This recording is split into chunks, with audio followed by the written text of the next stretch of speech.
What's good with it, Black Goose TV family? Hey, I'm in the building. Fluence Friday. What's good with it? You know your boy's fluenced as always. I got my guy Zien up in here featuring special guest, first time ever when it comes to Fluence Friday. What's good with it, Zen? What's Well, for happening, comments man? for sure. But we done a Fluent Friday before. Did we? Back in the day, it was like a little riff raff. We Excuse me, wasn't yo. talking about no boxing because we didn't have no boxing to talk about. So he's like, I'm about to go live for the people. That was probably like the original Fluence Friday, way back in the day. And y'all excuse me too if I sound stuffy. You know what I'm saying? I ain't talking about potatoes and nothing like that. Addresses like I might have the vid, man. I might have the vid, and Huh? I'm not sure. That might be a possibility. I know for a fact I'm sick as a dog. So y'all excuse me for the sniffles and the coughs. But we out here, you feel me? I'll explain that later, you know what I'm saying? But y'all already know what Fluence Fridays is about, man. We finna be responding to the comments. Now, unfortunately, we were supposed to have Zen in the building longer, but it's all good for the time. He's gonna be here. You know what I'm saying? Hopefully, you know what I'm saying, we can get your input on some of these. Hopefully we got some shit talking. I don't know if we're gonna have a lot of it. You know what I'm saying? It might be more supportive shit, but I hope we got some shit talking. I'll be interested to see what you got to say. You know what I'm saying? So, with that being said, I'm about to pull this joint up. And make sure y'all like this video. Y'all gotta see my finger. Here we go. Make sure y'all like the video, subscribe to the channel, road to 5K for the end of the year. Y'all know what it is, notification gang. Come on, man. Y'all help us out. Get to that, man. So let me pull this boy up. You already know I got it ready. Fluence It's Friday, salute to crazy the how they people. just trying to do us out here, though, man. Me and Flu had the crispy sound and visuals. He's crispy and sounding good. I'm Yeah, sounding like I I'm didn't want booth. to bring it up. I was just like, we out here, man. Hey, it's like just know, man. Regardless of what happens, regardless of the obstacles that we have to overcome, we gonna be here giving y'all that content, and that's why y'all gotta show some love. Like, come on now. All right, let's get into it, man. We got the first one coming off the bat. Salute to Jason Bennerman. You know what I'm saying? This is on the video. Keith Thurman to return in October, which I made a follow-up video actually on that. I think yesterday it was. He does plan to still come back fight in October, November, but you know, nobody want to fight him. He's being ducked. But anyways, he said, finally, some love for my boy one time. Shaking my damn head. Casuals done took over the sport. And of course, DKSA boxing allowing Spence Bud to just walk on by Keith. When both said Keith was the man to beat not long ago. He's easily one of the top. Oh, he got a long one right here. Hold on. He's either one of the he's either one of the top three welterweights in the division. If not still number one based on resume, credibility, durability of opponent, Spence can't claim he cleaned out the division with that. That's absolutely amazing point right there. You know what I'm saying? For a minute, I was like, okay, hold on. This is a long ass comment. Are you gonna be? But that's a great ass point. Spence can't claim, even if okay. Let me ask this. You know, I got in the book. If Spence beats Terrence Crawford, can he claim that he beat out the division if he doesn't fight Keith Thurman? Does he have is he justified to move up to 154 after beating Terrence Crawford if he does that and say, "Oh, I cleaned out the division," but he hasn't fought Keith Thurman? Low key, just because Terrence is that guy. So it's like if he beats that guy, you feel me? But Terrence himself said that one of the fights that he wants to, you know, end on his career, or at least have before he decides to retire, is Keith Thurman. He named him out specifically. But that's because Terrence So he Crawford. realizes greatness. But you got to remember though, Terrence Crawford is all about all smoke. Earl isn't necessarily all smoke. So if you had to ask me, he got bullied into doing this fight. Earl Spence fans would be very mad at you saying that. What smoke? I mean, come on, bro. He fought Mikey Garcia. He came up damn near 2 weight classes to fight him. Then he They're gonna fought be Dan. mad at you saying this. Then tread lightly. I don't care. Spence. You're gonna have hate. He fought Danny Garcia. Danny Garcia is low key a B level fighter.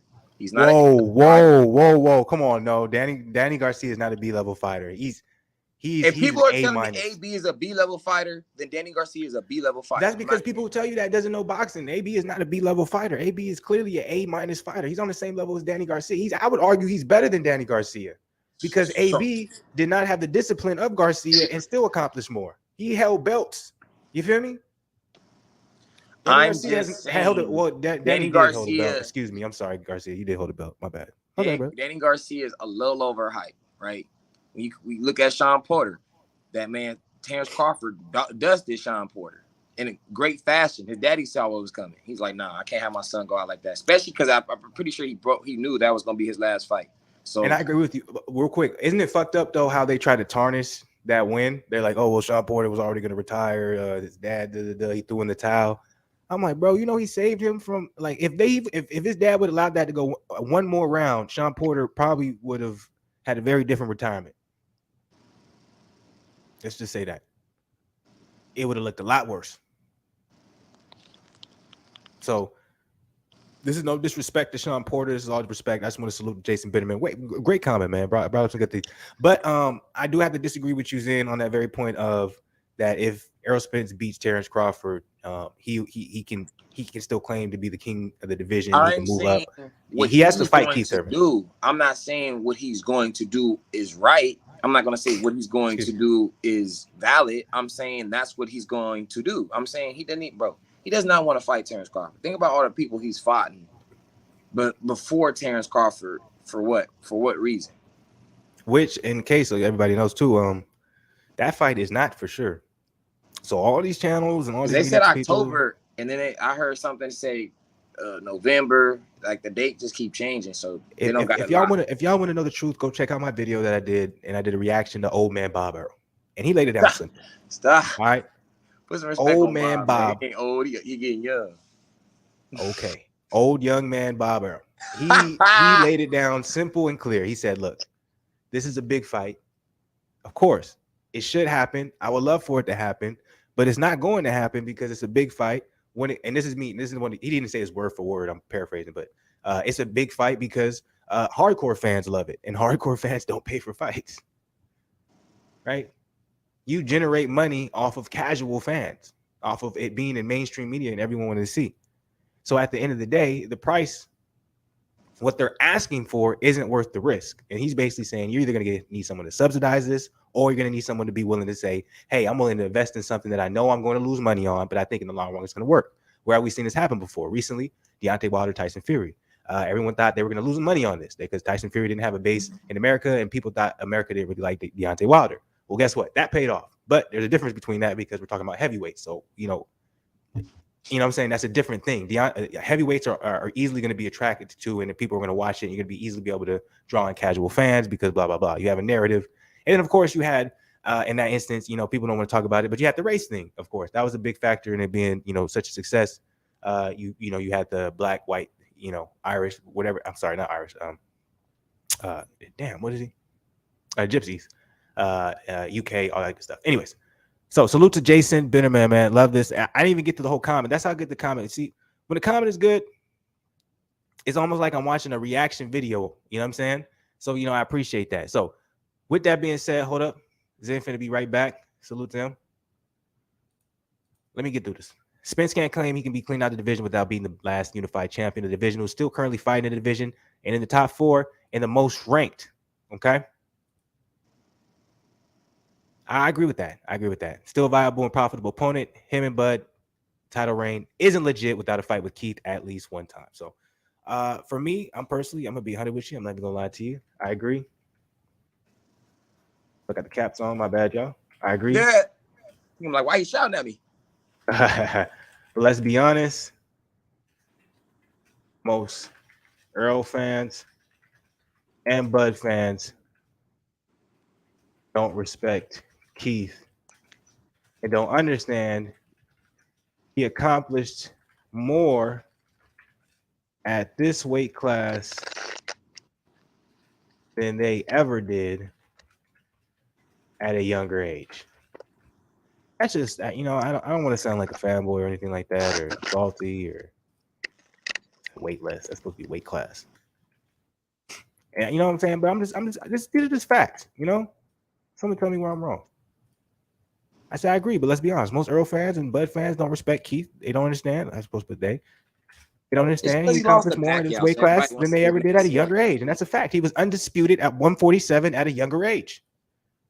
It's just because he was hurt for so long, and then when he came back, he lost to Pacquiao. That's the only thing that hurt him. But that's crazy. He lost to Pacquiao, one of the greatest ever. And even then, I'm like, we watched the fight. Did he really lose to Pacquiao? And did he really lose to Pacquiao? Not to me, but okay, yeah, cool.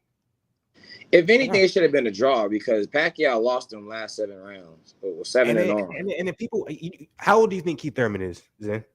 It's like 32, right? Or 33? He's 33. How old do you think Crawford is? Crawford's 34, about to be 35, I think. How old do you think Earl Spence is?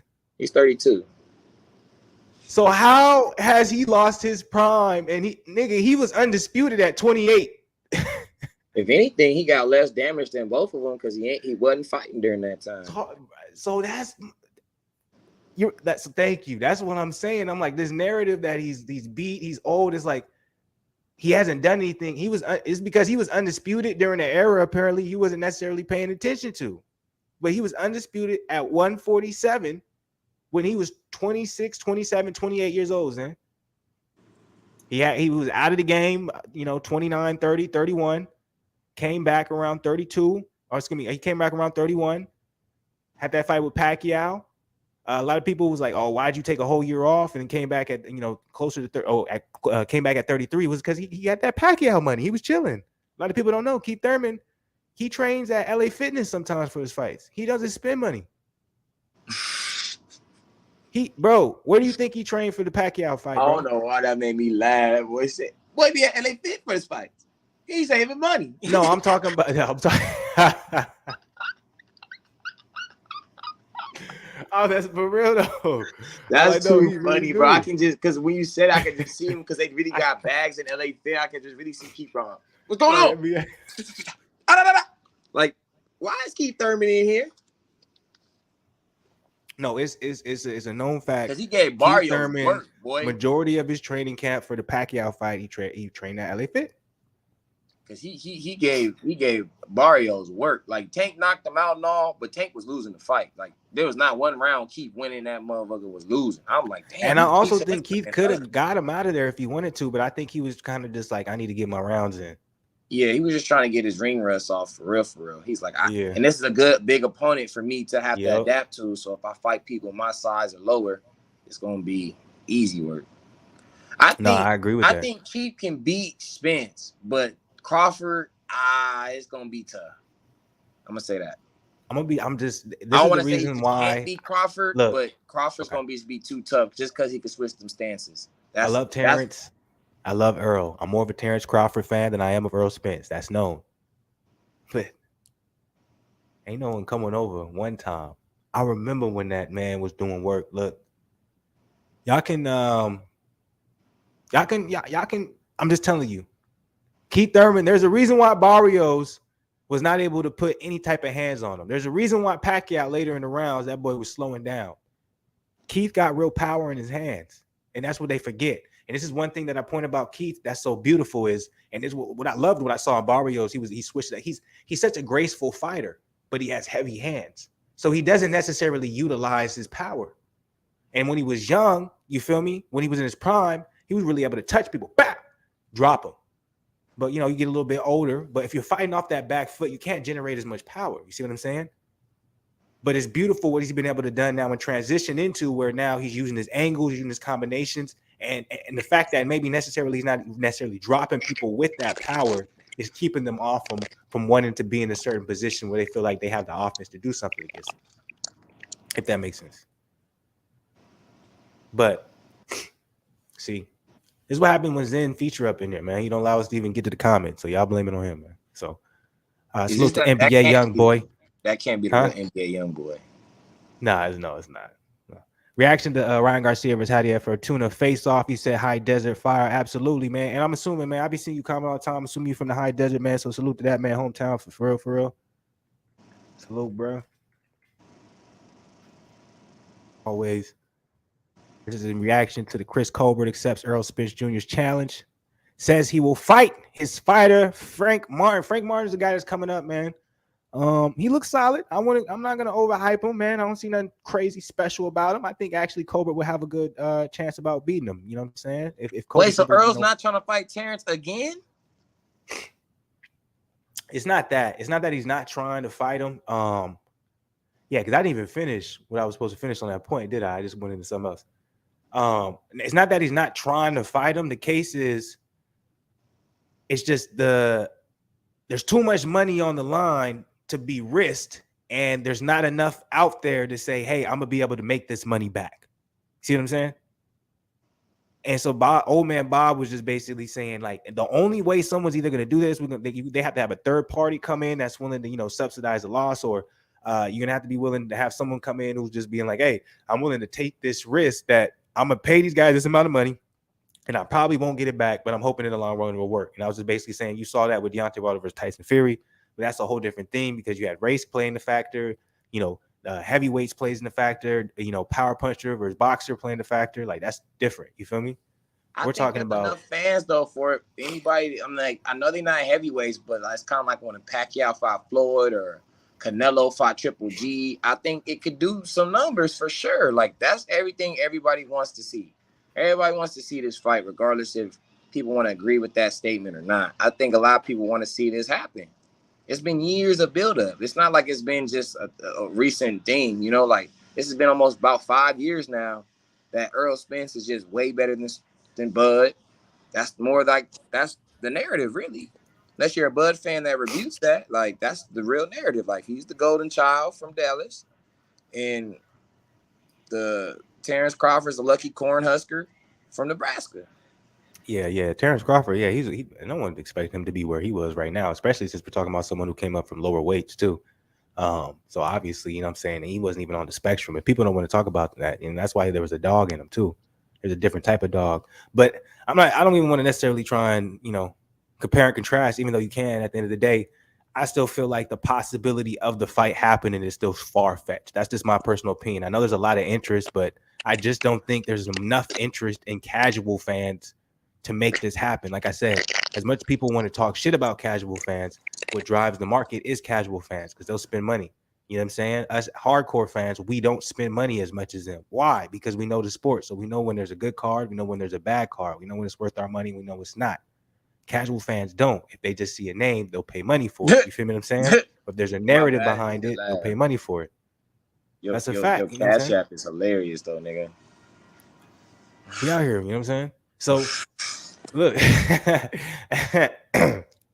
that's all I'm saying. So, I'm like, y'all just remember that. You know what I'm saying? So, when it comes to Errol Spence versus Terrence, it's like, yeah, a lot of hardcore fans, people who love it. Yeah, we want to see it. But outside of that, everyone's like, man, I don't care. You feel me? It's not that big of a fight. It's not. Let's be real. I think to NBA young boy again real quick. He said Cobra nice. He's gonna bounce back. I said I agree. Would like to see who the next opponent is. Go ahead, my baby. No, I disagree. I think it's a big fight, man. I don't think so, man. I don't think Earl got enough clout. I don't think Spence got enough clout. I think we overhype who they really is, but maybe I'm wrong. You feel me? Maybe. Young Kill in the building. What's good with it? I don't know if Tank will fight him, but if he did, I got Tank. Other than that, I think Shakir could possibly win also, but if it looked like he ain't trying to fight Devin. And this was in response to me saying, BlakGooseTV family, after hearing Floyd Mayweather say that Shakir Stevenson. I remember this question I was asking y'all on the community board. Y'all go check it out, by the way. I got a lot of questions in there, so y'all can go ahead and ask them, you know what I'm saying, comments, see how you feel. But Floyd was basically saying that Shakir Stevenson is the biggest threat to Devin Haney, and Haney needs to worry about that. So I was basically saying, who do you guys think is the biggest threat, like, period, in the 135 division? Tank, Haney, Shakir, Loma. I probably put the other names. He basically, so his response was, I don't know if Tank will fight him, but if he did, oh no, I said who's the biggest threat to Devin Haney? That's what I said. Excuse me, guys, I did that wrong. So I appreciate it, but who's the biggest threat to Devin Haney? Is it Shakir, Tank? I think I put Loma. I think I put Cambosos again, and then I probably put somebody else too. Oh, and then I put Ryan Garcia. And Young Kill saying, I don't know if Tank will fight him, but if he did, I got Tank. Other than that, I think Shakir could possibly win also, but it looked like he ain't trying to fight Devin. How you feel about that statement right there? How is it? I think Shakir probably is the most dangerous for Devin, just because he's a southpaw. Yeah. And smaller than I'm a big Tank fan, and I think Tank possibly can knock out Devin if Devin was to fight him at this point. But if you let Devin get another 2-3 years, I think Tank in trouble. So yeah, because I'm like, Devin's gonna be fucking 28 and Tank's gonna be 31. Well, if Tank keeps himself in shape, that could possibly be Tank's peak because he's a smaller guy. So think about, I'm like, technically, if you're a smaller guy, you kind of want to be a little bit older because you can have that husk. It's like, you know what I'm saying? What's crazy with Tank is we don't know if he's hit his peak or we don't know if he's heading to his peak. Because if he's heading towards his peak, he's gonna be very dangerous. But low ball, it looks like he's still learning. That's the thing. It's like we talk about That's the craziest and you know I don't really like Tank like that. But I'm like, we talk about Tank with these younger guys, and it's like, yo, Tank is 3 years old. Like Tank is 27. So but I'm like, but it's almost like he's learning the same rate as these guys are. And it's almost like when they hit their peak, he's also going to be at his peak. But it won't be an age thing. You know what I'm saying? It's gonna just be with a bot because it's like he has skill, but you can still see he has flaws. Like when he fought Barrios, you like he got flaws. Then when he fought Issa Cruz, you like he got the flaws is really exposed. And then when he fought who did he just fight? Shit. Rolly. When he fought Rolly, he was losing. Could have made it a better fight, but Rolly got too overzealous. He got too confident. I'm like, Rolly could have easily took that 12 rounds, but Rolly was Rolly, and I'm pretty sure Davis in his corner was like, yo, he's gonna do what Rolly does. So it's like with Tank, I think he's a very great counterpuncher. I think he has exceptional speed. His uppercut is very devastating. But he doesn't use his jab a whole lot. His defense can be iffy at times. You know what I mean? But he's very, very tough. Can I counter that real quick? I know I'm interrupting you, my bad. On the jab. I don't think he should use his jab. He's always going to be the shorter fighter. He's always going to have the shorter arms. He always needs to make sure he tries to get on the inside. He always has to be a guy that comes out and he's blocking and trying to find a way because I'm not saying the jab can't be useful, but as a shorter fighter, you're more prone to being countered from a talk. Because if you're going jab for jab against someone who's taller than you and has understanding of range, it's like if you're gonna lose all the time because your arm's shorter. So I don't ever criticize Gervonta on you not using his jab because I think he has a jab, but he knows why am I going to use it because I'm smaller. So that's my perfect moment. Go ahead. No, you good. I mean, I just think Tank is a dog. You, on the other hand, think he ain't fought nobody. So it's all just relative. And I'm not saying he's not a dog. I do believe he's a beast. I just think we don't give credit where credit is due. And someone who maybe Gervonta Davis either could have had, the success he did at a younger age if he would have went the route that Devin Haney did. But at the same time, you see the difference. Devin Haney has a very strong father figure in his life. So for Haney, he doesn't feel like he's taking chances. He's doing what he feels like he's confident in doing. You feel me? At a young age. You got to remember, though, he's also not managed by Floyd, right? Floyd was picking up Gervonta's fights. Floyd was guiding his career to a certain That's my point, though. Yeah, like you're adding to the point where Gervonta Davis did not have a father figure. You see what I'm saying? So that's who was. So, you know what I'm saying? Well, I don't want to say he didn't have a father figure. He didn't have his manager wasn't his father figure. That's the difference. Like his trainer Calvin is more of his father figure, but he's not picking his fights. Versus Devin Haney, that's his father, and his daddy's helping him pick his fights. You get what I'm saying? So it's like that's more of the. It's different though. That's blood though. I'm like, I'm not trying to disrespect anything, but it's different when it's your blood. Yeah. It wasn't his actual father. No, that's different. So, but I'm saying that with all that though, I'm like, I feel like Tank has still done pretty, good things in his career, but you can tell that, he missed weight a couple times, and he struggles to cut sometimes, but he's performed. I think that's in his past. I think we should stop saying that about Tank. We haven't seen him miss weight in a while. I'm just saying it happens. That's right? When he was in he did that a lot, like 23, 24, 25, but now we haven't seen him do that since, I'm not saying he hasn't gotten better, but you still acknowledge those things because that's what makes him, right? That's what shows that he's still growing. So it's like, just because he's older than all these guys doesn't mean that he's still not young at heart, right? Doesn't mean he's still not in a developed mindset. Because I'm like, at the end of the day, Floyd probably seen that. And he's like, look, these other dudes are different from you. You're not in the same realm as these guys in a sense where it's like they have this quote unquote extra support. Like, I'm your support. Calvin is your support. You got two people versus Loma. He got a whole country. You feel me? Then you got Devin. He got his daddy. And then you look at Shakir. You feel me? Shakir, he got people. So it's like he got a lot of these guys like Danny Garcia. He has Ryan Garcia. He has a good support team. You feel me? Like, so it's like with Tank, he got his mama. right? Well, his mama probably doesn't know too much about boxing. She just know her son's a beast. And a lot of So people don't know about his upbringing. His mom, you know what I'm saying, she struggled with certain, addiction. So she wasn't really around. So he was kind of like a drifter in the boxing gym. So he like Tank out of all the stories, like Tank, you know what I'm saying? You gotta applaud him at the end of the day. I'm not saying that, but I still think it's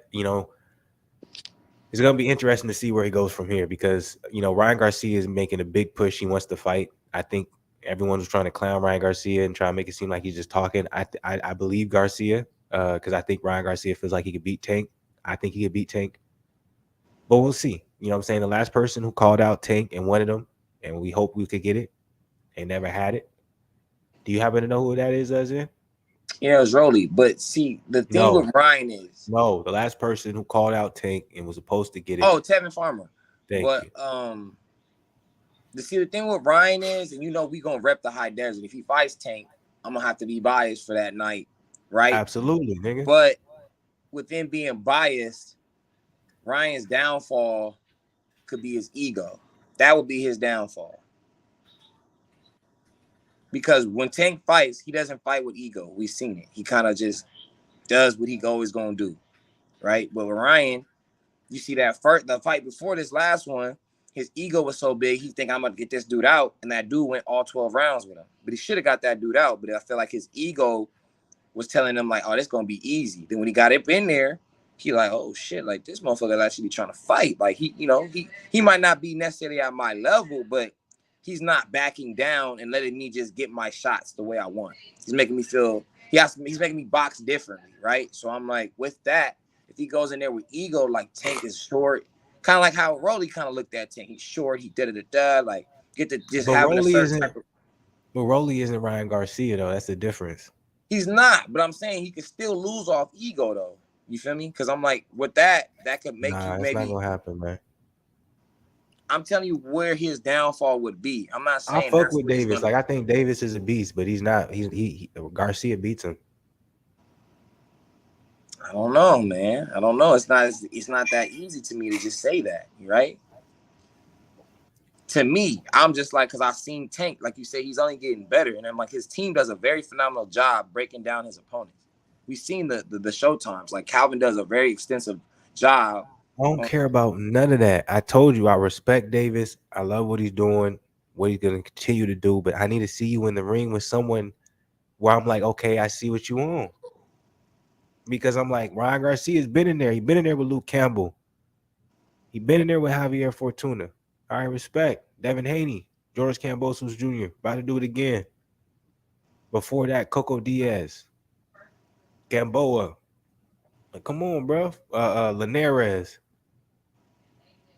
You know what I'm saying? Then even if you want to, Easter Cruz is a dog, bro. He beat him with a broke hand. Come on, man. Give him some props, man. I And he ain't never beat seen Gamboa Easy too. He Cruz knocked before that Gamboa fight, out. bro. Who's No, knocked he didn't. Gamboa He out? didn't knock Gamboa out. They stopped it because it didn't. The nigga fought with a torn Achilles after round 2. Hey, Come on, man. all I'm saying is he got a Come on, TKO. man. Who's the last person to TKO on? Wasn't it Issa Bud? Cruz knocked him out in 2 or 3 or something like that.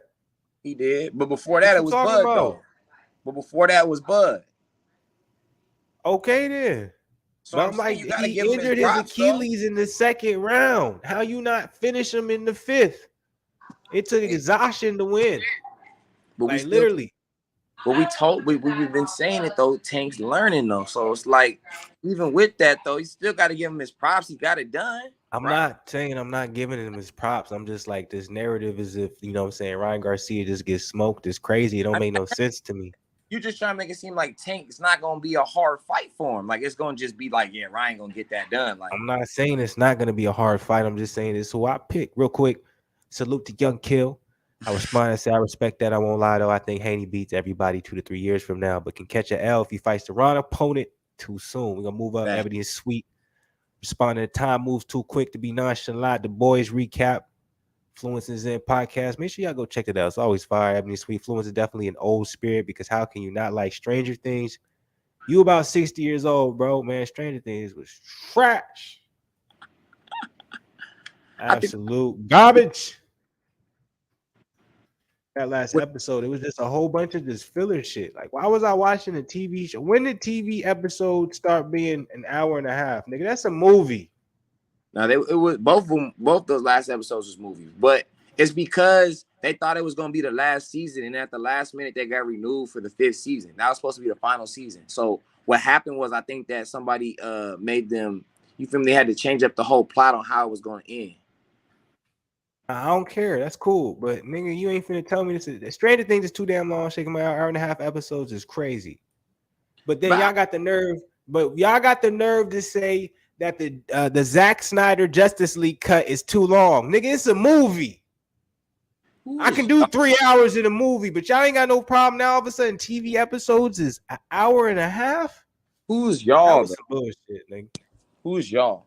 That was some bullshit. Explain yourself, because like, I watched the Batman, and the Batman was damn near 3.5 hours.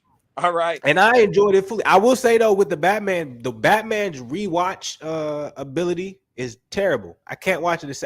I've tried multiple times to rewatch it, and I'm like, I know every single thing that's going to happen in this movie. I can't watch it again. To me, it sounds like you're being biased because you watched the Justice League Snyder Cut because edition. That's because the Zack Snyder Justice League edition isn't based off of like, solving puzzles. It's off of a great story and amazing action. That's always rewatchable. But something that's based off of thriller and knowing what's going to happen next, it's like, well, damn, now I know what's going to happen next. So what am I really watching? You feel me? It's very, very disrespectful. And we watching it too. I'm like, man, Robert Pattinson, man, he wasn't even that good of a Batman. Oh, by the way, I don't know if y'all know. I know we on the boxing side of the game. We still gonna be on it. And remember, we still gonna get to this. We still got the Danny Garcia, Jose Benavidez weigh-in reaction. We're gonna get to that. But Batflick is back for the Aquaman 2 movie. He's gonna have a cameo in that. Hopefully, he's gonna get long-term renewal roles. Anyways, all right. Ebony and Sweet back with it, doing the daily check-in. Fluence, I think you scared to show us your workouts. Let's see you do 20 push-ups tomorrow. No! This dude don't know you, dog. This dude's push-up game is retarded. Ain't no point. If you don't believe in the workouts, man, somebody talking crazy gibberish. That's on you. You sound like well, was that disrespectful? I don't think that was a real comment. But you sound like that one dude who's on one of my daily check-ins. It was like, man, you're lying. You're not doing any of this. No one would ever do da-da-da. I was like, man, fuck I did 50 push-ups on a live. So if I did 50 push-ups, look at this nigga over here, man. You know this nigga do but damn near 150 in a row. Hey, nasty niggas. But they don't even know your push-up regimen. Like, he don't do regular push-ups. He do like you stop, then you go to the left, then you go to the right, and then you go to the left. I'm sick as a dog, and I still got it in today because I got to keep it consistent. And that's not. Bro, you don't gotta explain nothing to these dudes, bro. You doing your daily check-in to make sure they checking in. You doing what you gonna do. Yeah. I already know what type of worker you is. You work too hard sometimes, in my opinion, but work nonetheless. All day. And you know today was a crazy day. They was, hey yo, I'm trying. Hard, bro. He gotta wear knee braces to run. Oh, I thought you was about to disrespect me. Nigga, knee. Dark Knight 31 in the building. Responded to watching Ryan Garcia versus Javier Fortuna. That was a good time. Disagree. And I don't remember what I said because you guys know, man, whenever it's Fluence Friday or Fluence Boxing, there's a point and reason why I put Fluence in front of it. Not only because it's my nickname, but because it's accurate. So I must have said something that Dark Knight 31 is. He said, I disagree. Ryan has a style for a boxer. He even talked for a boxer. He even talked about it, fast jab, set everything up, was patient. So I don't know what the criticism was from. Third, he was patient and just touching with shots to open him up. Later, he definitely improved. So I must have been hard on him on that fight, even though he got the W. I must have been very critical. So that shows you guys I'm not biased. I want him to win. I'm just gonna be like, you were probably right. In the moment, I just wanted him to win so bad. I was probably overly, damn, I spelled that wrong. Critical. Jeez. God bless. Spell check. You're probably right. You In don't the got moment, I Grammarly? just wanted him to win so bad. I wanted him to. Oh, Ed, wanted him to win so bad. Oh, win so bad. I was probably overly critical. What'd you say? You don't got Google Grammarly? Nah, I just got the spell check. We got Dub right side in the building. Salute Black Panel and chat. What's good with it, Dub right side? You know what I'm saying? Double salute in the building. You feel me? Black. Look, he cracked. He had to get the C out of there. You already know, man. We talking Ryan Tank, man. We talking everything, man. Go ahead, put your comments, put your feelings in there. How you feeling? You know what I'm saying? I got my guys in. He talking about Tank will beat the brakes off of Ryan. I'm like, you crazy, Man, man. don't Ryan put words definitely into gonna my win. mouth, bro. Don't be doing I'm that. like, all day. All Don't be day. doing that. Don't be doing that. All That day. even Ryan scared. wins, man. Ryan gonna catch Lil Davis, Lil T-Rex arms. He gonna come in and just catch him with the left. That nasty hook. You see what happened with Fortuna, right? The only person that can beat Ryan Garcia, if you want me to be real with you, is Devin Haney. That's it. Everyone else, he beats. Everyone else is a bad matchup for Ryan Garcia. That's a fact. You think I'm wrong? Ooh. You think I'm wrong? Hit the next comment, my boy. Bruh. You want to come into the stream? Sure, he could take my place. Cause I'm about to dip in a second. Yeah, because then about to be. You want to come to the stream? I need your Your you email, have to boy. do your email. I don't know if you want to post that. That'll be the way. That'll be the new thing, man. Put the email up in that joint. Better Or than your just phone actually put number. the black. Or I think my black. I think the because my email is black goose. What is it? BlakGooseTelevision@gmail.com. Yeah, They have to, television@gmail.com. but you have to get his email so you can send a link. No, I'm saying I'm like just send the email to BlakGooseTelevision@gmail.com, and then I can just send the link back. If you don't want to post it in the the joint. What you want. Zen about to get up out of here. He about to go out for the night, get some bitches. Hey, enjoy your youth, man. Hell yeah, man. Man, it's crazy. I want to go out tonight and tomorrow night, but I know we got the fight, so that's why I'm like, well, if I go out tonight, You can still do it tomorrow too. The fight's at it's at like 8 my time. The main card starts 8 my time. oh, it's early? Yeah, it's not late. It's not late. It's probably gonna end probably about 10 my time. So you'll be good. Hey, we get in the function like, whoa. I'm sorry. Yeah, probably. I'm not doing nothing tonight. Usually, I would have some fun, but I'm gonna be real with you. I have I'm sick. I don't want to. I'm trying to be respectful. I think that's the right thing to do.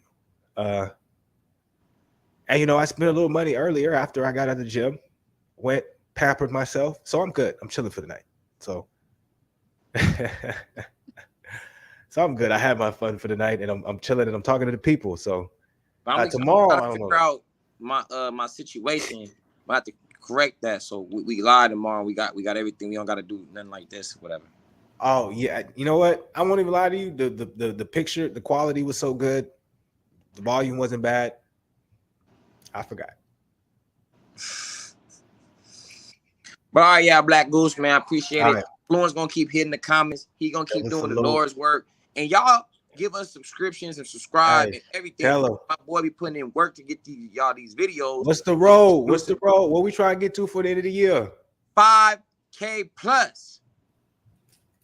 Salute to Zien, man. Appreciate you, bro, man. Enjoy your night. And remember, when you out there, you talking to any of these women, you talking to any of these bitches, just make sure you tell them, hey, look, anything you say really doesn't matter. Just understand the words that are coming from my mouth is the last things you're going to hear. So decide whether or not you want to pay attention or not. All right, philosopher. All right, salute to the people, man. All right, appreciate you, Zen. All right, Zen about the building. We here, man. We still going. We're going strong because we got a lot of things that we want to talk about. We got a lot of things that we want to cover when it comes to the night.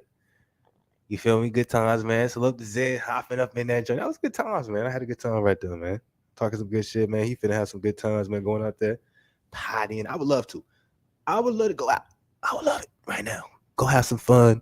I'm a young nigga. Spend some money, blah, blah, blah. But at the end of the day, I'm sick and I'm just trying to be respectful, and I don't want nobody else to get this sickness. So we're staying in tonight, cuddled up, raining outside. It's all good. Salute to the people.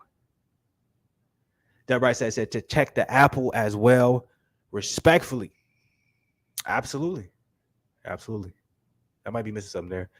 But we're gonna get into this. Let's go ahead. Let's get right back into the comments, man. Now we can, you know what I'm saying? Because when Ziz on it, we're gonna go back and forth. We're gonna talk. I wasn't really able to focus on the comments. We're 40 minutes in.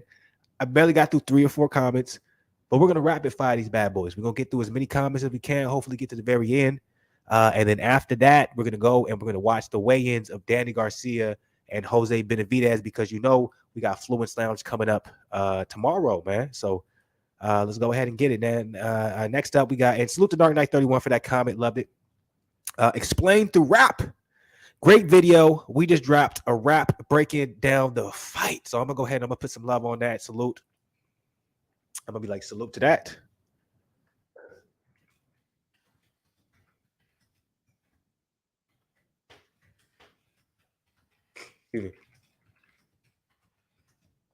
So I'm going to have to check out that video, man, when it comes to, they did a breakdown and a rap on the Hasim Rockman Jr. Y'all think I'm capping, man? Watch this. Oh, it doesn't change. So y'all can't see, but y'all know right now I'm finna subscribe. I'm subscribing to the Explain Through Rap channel. I want y'all to see this, man.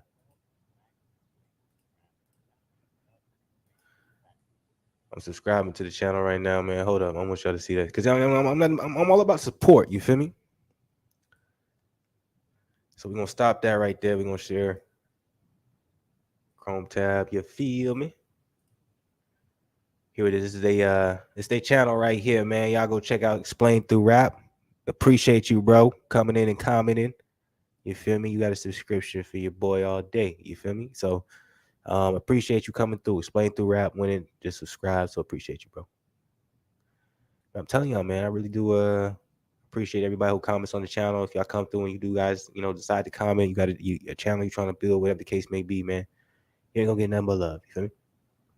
I mean, sweet back with it. He said, in response to my Rolando Romero says he's moving up to 147 to fight Errol Spence. I personally thought it was a troll. Ebony Sweet said, I love Rolly, but I don't believe him. He might move up in weight to get better fights, but he don't want smoke with Spence. The few occasions, because Ebony Sweet is one of the few subscribers. Ebony Sweet, you're one of the people I rarely agree with. In this case, I agree with you.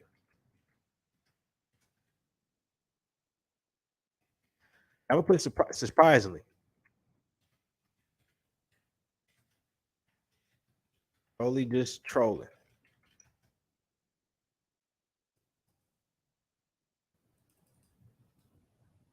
I agree with you. Surprisingly, Rolly just trolling. It's very rare that I agree with Ebony and Sweet. You know what I'm saying? Y'all, excuse me. I don't be wanting y'all to hear me sniffle and all that stuff, but I'm dealing with the sickness, man. That's why I'm staying in for the night. You feel me? I need to turn my heat on. You feel me? Chicken noodle soup type shit. Get this shit fixed up right. You feel me? Can you see my email in the chat? Nah, that joint ain't pop up. Just send an email to BlakGooseTelevision at gmail.com. BLAK television at gmail.com. It's not popping up for some reason in the chat. Y'all excuse me, man. All right. This next one. Reaction to Hasim Rockman Jr.'s new training footage. Drizzy K the champ. And let me know. I'll also too, Dub, let me know when you send it so I can go ahead and check it, and then I'll send you the link. Drizzy K the champ. Actually, there is 2 weeks left before the fight on August 6th. Yeah.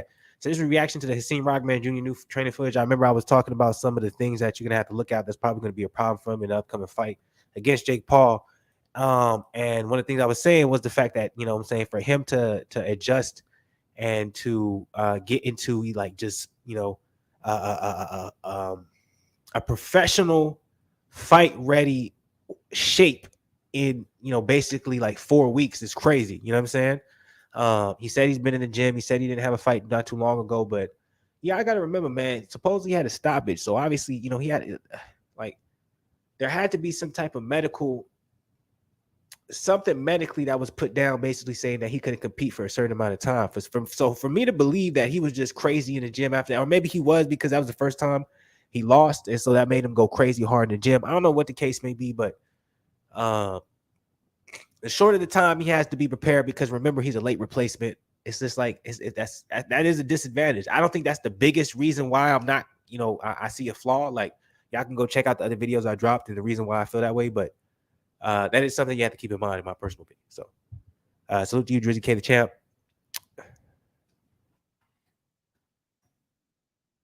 So say salute to you.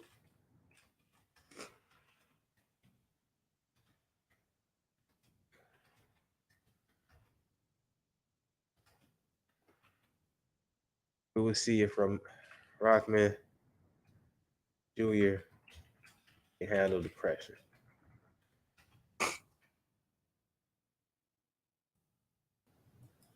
All right, bet. I'm about to go in there and check.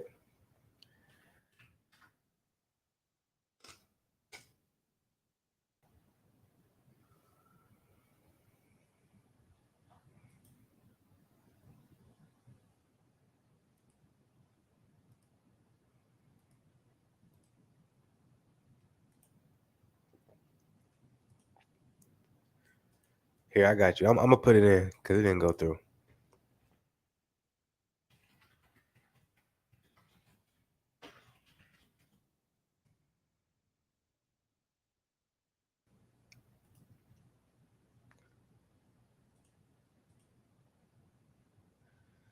All right, Kingpin came up in here. He said, I'm the first vote. I hope it stays at 100%. This was in response to RA family. I've avoided the question long enough, and it was about who you got winning between Jake Paul and Hakeem Rockman Jr. And he said, I'm the first vote. I remember he voted, and he said he had Rockman Jr. Beating Jake Paul. But if we look at the community board now, it's actually a lot different. And I think that's something also, too, I'm going to pull up, actually. Before I go into the actual weigh-ins and watching the Danny Garcia joint, I'm gonna look at the community board, because I posted a lot of questions on the community board. So actually I want to go over the community board too. So that will actually be some fun, just to see how you guys are thinking about some certain topics. Because I actually like where we're at right now with the comments. But let me say this.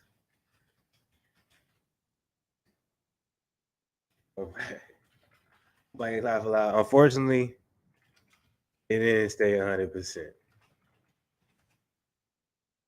Excuse me, y'all, man. I wish I wasn't sick, man. Give you a lot more cleaner content, man. But we hear it nonetheless, you know what I'm saying? Cool, 1 sec. Bet. Let me know when you got that email through. Get that joint on standby. Just hit the email. All right, I'm gonna check that joint. Oh, we got some back. Oh yeah, I remember this comment. I do. I definitely want to address this one, but it's 8 days ago. So what I'm probably gonna do, I'll probably stop the comments now, and I'll go over to the community board, and we'll check out what's going on with the community board. It's 8 days ago. That seems like a good stopping point, because they going crazy on that. You know what I'm saying?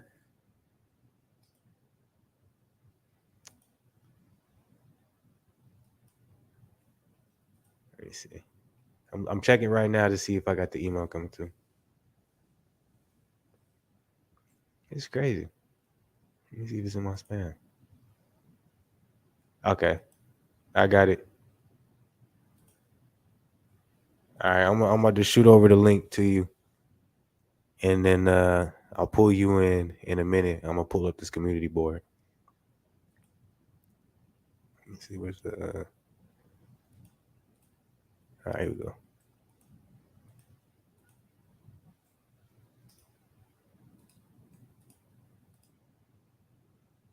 All right, I just I sent over the link. Hop in with you ready, and then I'll pull you in. I'm about to switch over to the community board, check out some of the questions on the community board, see what that's looking like. Then we're gonna move over to Danny Garcia joint.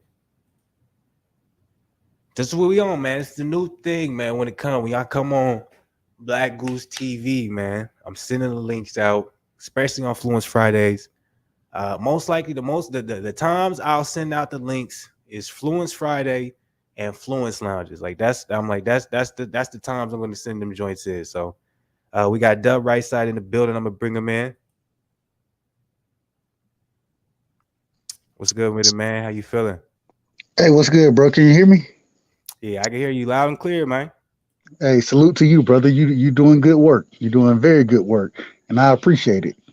Nah, I appreciate you coming in here, man. Support, man. What I'm gonna do real quick, I'm gonna bring up the community board because I got some questions I got posted in the community board. I got people voting in there, so I know there's gonna be some controversial things that would make some good content to be talking about. So give me literally 60 seconds. We're gonna stop this joint right here. I'm gonna pull in. How your day been going though? Everything going good, man? Man, today was an exciting day for me, bro. It was an exciting day. You know what I'm saying? Talk to the people, man. Let them know. I got a debate coming up. You know what I'm saying, with one of my YouTube brothers. Okay. It was finalized today. We talking Tank Davis versus Devin Haney. We got a couple of topics that we want to talk about, not necessarily who wins the fight, but just, debating on different topics. So it's going to be exciting, man. It's going to be exciting. I'm excited for it. It'll be next Thursday.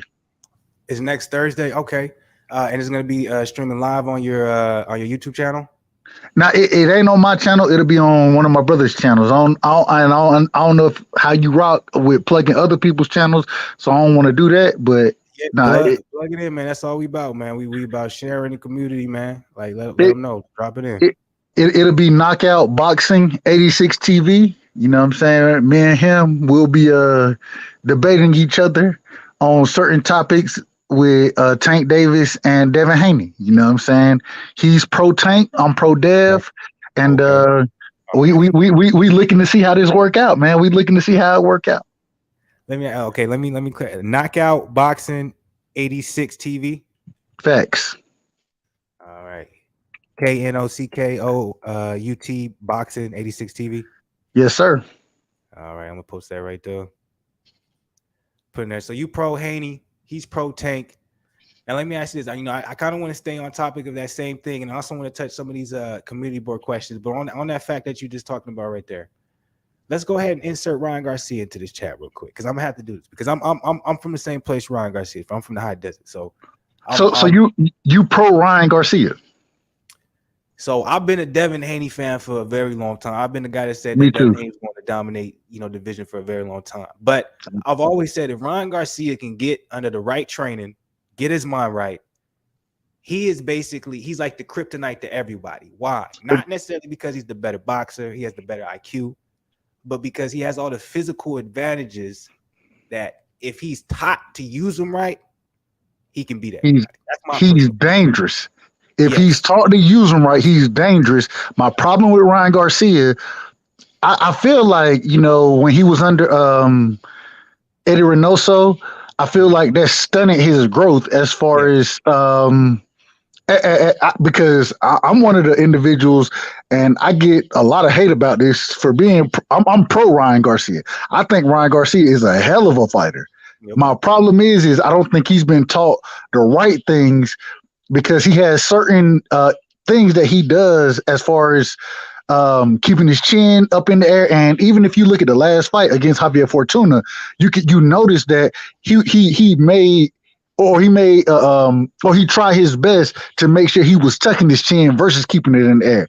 He also, the way he was bending his knees versus being a straight up tall fighter, there were a lot of good things I saw from Ryan Garcia. Ryan Garcia is dangerous, bro. He's dangerous, and I like Ryan Garcia. I don't like some of the antics, but as a fighter, the nigga he can fight. He can fight, and people forget that, and they want to go into he's a Instagram. Well, nah, I hear you, but the man may possibly have the best left hook in boxing.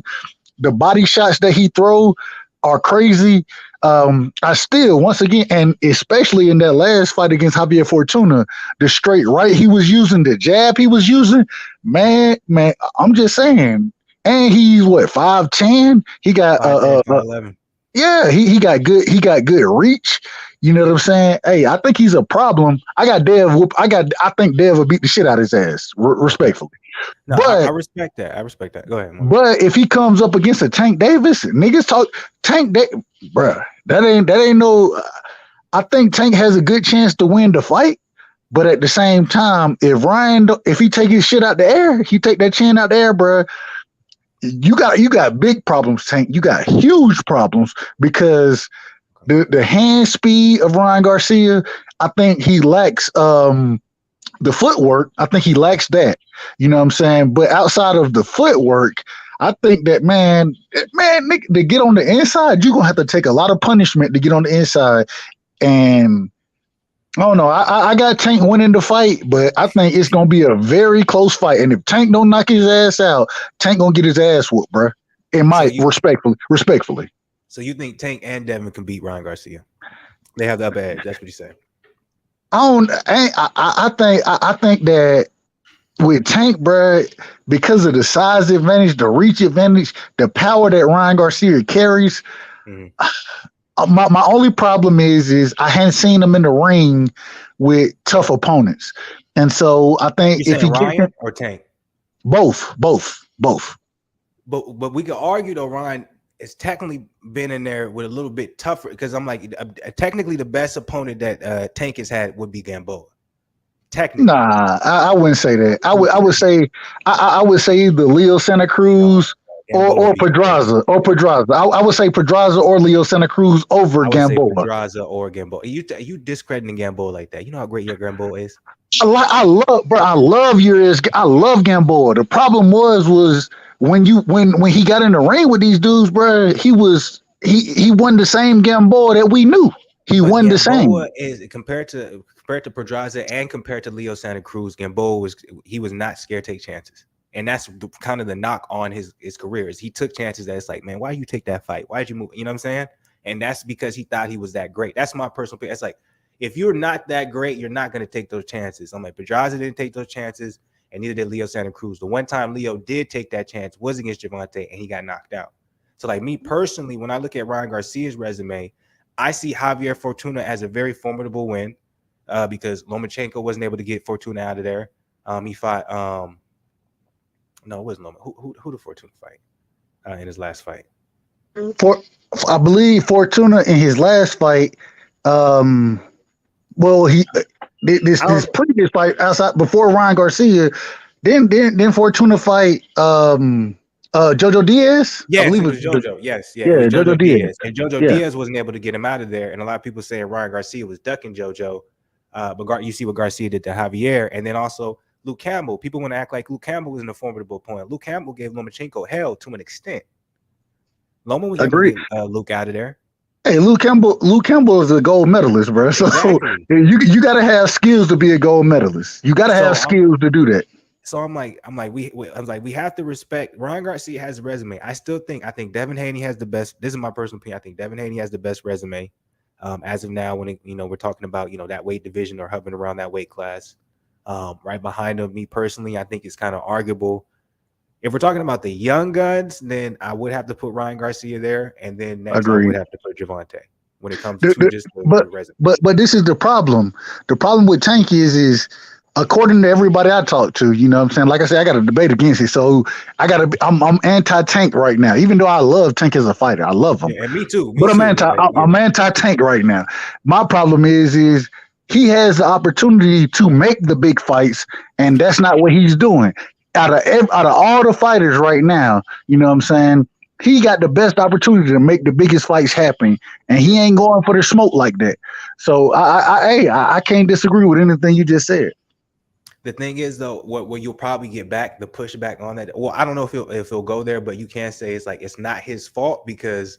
This is what I was just talking about with my guy Zien before when, he was talking about, Gervonta, and it was like, when we really think about Gervonta, we talk about all these young guys, but I'm like, Ryan Garcia is 24. Devin Haney is, 20, 3. 23, Shakur 23. Stevenson is 24. Like these Man. guys are all young, and Gervonta Davis, he's still a young gun, but he's older than he's 27, going on 28. So it's like, if you really look at it, it's like technically we shouldn't really be mentioning them in the same name. If we are, Gervonta Davis should be levels ahead of them, but for some reason he's still in a stage where he's still learning, and his peak will be later than the guys that we're talking about. And but this is the thing, what they're going to tell you, and I just thinking about this conversation, I already know what they're going to tell you.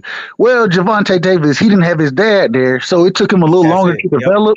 You know what I'm saying? No. I don't want none of that, bro. I ain't trying to hear none of that. You but feel it's me? not the development. I don't think it. See, the person who doesn't know boxing, they'll say it's the development. It's not about the development in boxing. No, having your father there is about the management.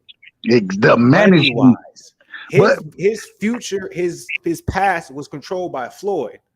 Is that good? He made a lot of money, but I actually think it was good. I actually think Floyd did right by him. So let me ask you this then. Is his future controlled by Floyd? Yes, absolutely. He's going to resign with him. That's a damn shame. Ain't no way. And one of the topics that we will be debating about is who wants the smoke. That's why I say I got that topic in the bag already. Yeah, I got Devin Haney wants it because his Devin Haney pop's never gonna be like, nigga, you ain't finna sign with nobody long term. Like, we gonna control everything. He was we'll go across the street, the fictional street. We'll go across there if necessary. We gonna go get the smoke, bro. We gonna go get it regardless. Whereas with Tank Davis, he's controlled by. We gonna keep everything in house. And you know what? I ain't even mad. If Tank want to fight for the money and that's what he wants to be about, I'm not mad at that. But I will say I'm gonna criticize you because you're not fighting the best, bro. You not fighting the best. If you're not fighting the best, then what you want me? How can I put you above these fighters who going out here and looking for the smoke? I can't put you up there like that, bro. Respect. The only thing I will say to kind of counteract that is I don't think Gervonta wants that. I think as a young man, I think he wants to fight all these dudes. I just think it's Floyd Mayweather like, yo, this is how I'm going to control, the area.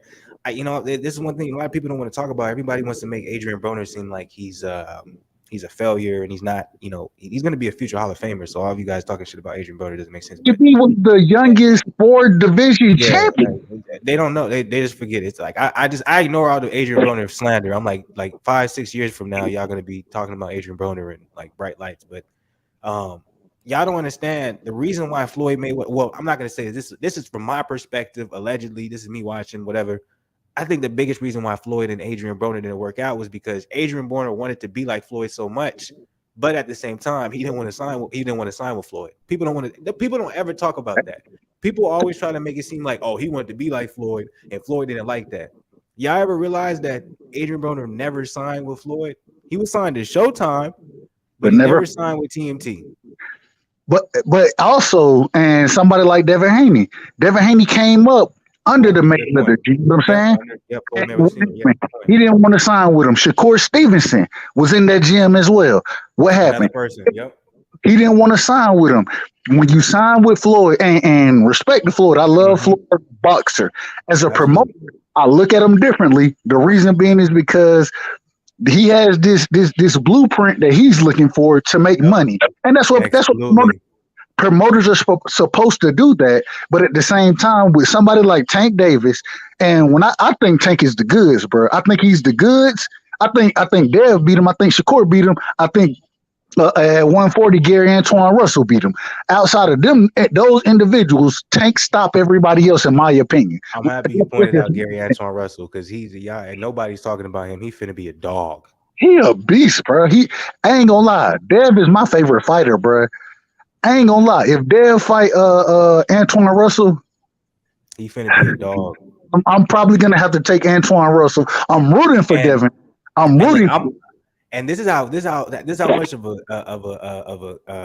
I don't even know a niche boxing fan I am. I'm the guy who's saying everybody's talking about Devin Haney and everyone's talking about Tank Davis. Y'all don't know, man. Tevin Farmer versus Mickey Bay finna come up. Let Tevin Farmer come back being who he was. If y'all don't remember, man, 5-6 years ago, y'all want to talk about Tank ducking everybody. They didn't want no smoke with Tevin Farmer 5 years ago. Yeah, no Lucky smoke. he got shot in the hand. Y'all didn't want that smoke. But Tevin Farmer can fight. He can fight. You know, his defense, but it's like he got to come back right. So I'm one of those guys, and that's a real optimistic viewpoint for me because Tevin Farmer, I love Tevin Farmer, but I'm like, if Tevin Farmer come back against Mickey Bay, by the way, Mickey Bay's only loss against George Kambosos Jr. It's a split decision. If he come back and he put work on Mickey Bay, even though Mickey Bay, you know, he has been out of the game for a long time, he is older. Yeah. I just think I'm like, just be ready. I'm like Tevin Farmer can make some noise in this 130, 135, 140, you know, pound. He can fluctuate between the weights. So we got another contender coming in. How old is Tevin Farmer? I don't know that off the top. How old is Tevin Farmer? I think Tevin Farmer's like 32, 33. Okay, he right there. He right there. I look at Ted. I look at him like I look at Regis Prograis. You know what I'm saying? The only difference. I hate what they do. Okay, so Tevin Farmer's only 32, bro. Okay, 32. Okay. So he's still in his prime. And you know, Regis, he's only like 29, 30. No, Regis like 30. I think Regis 32, 33. You're right. Yeah, I think he's like 31, 32. Somewhere in there. I don't know the exact date, right? So don't quote me on it. I'm looking right now. Hold on. Regis Prograis.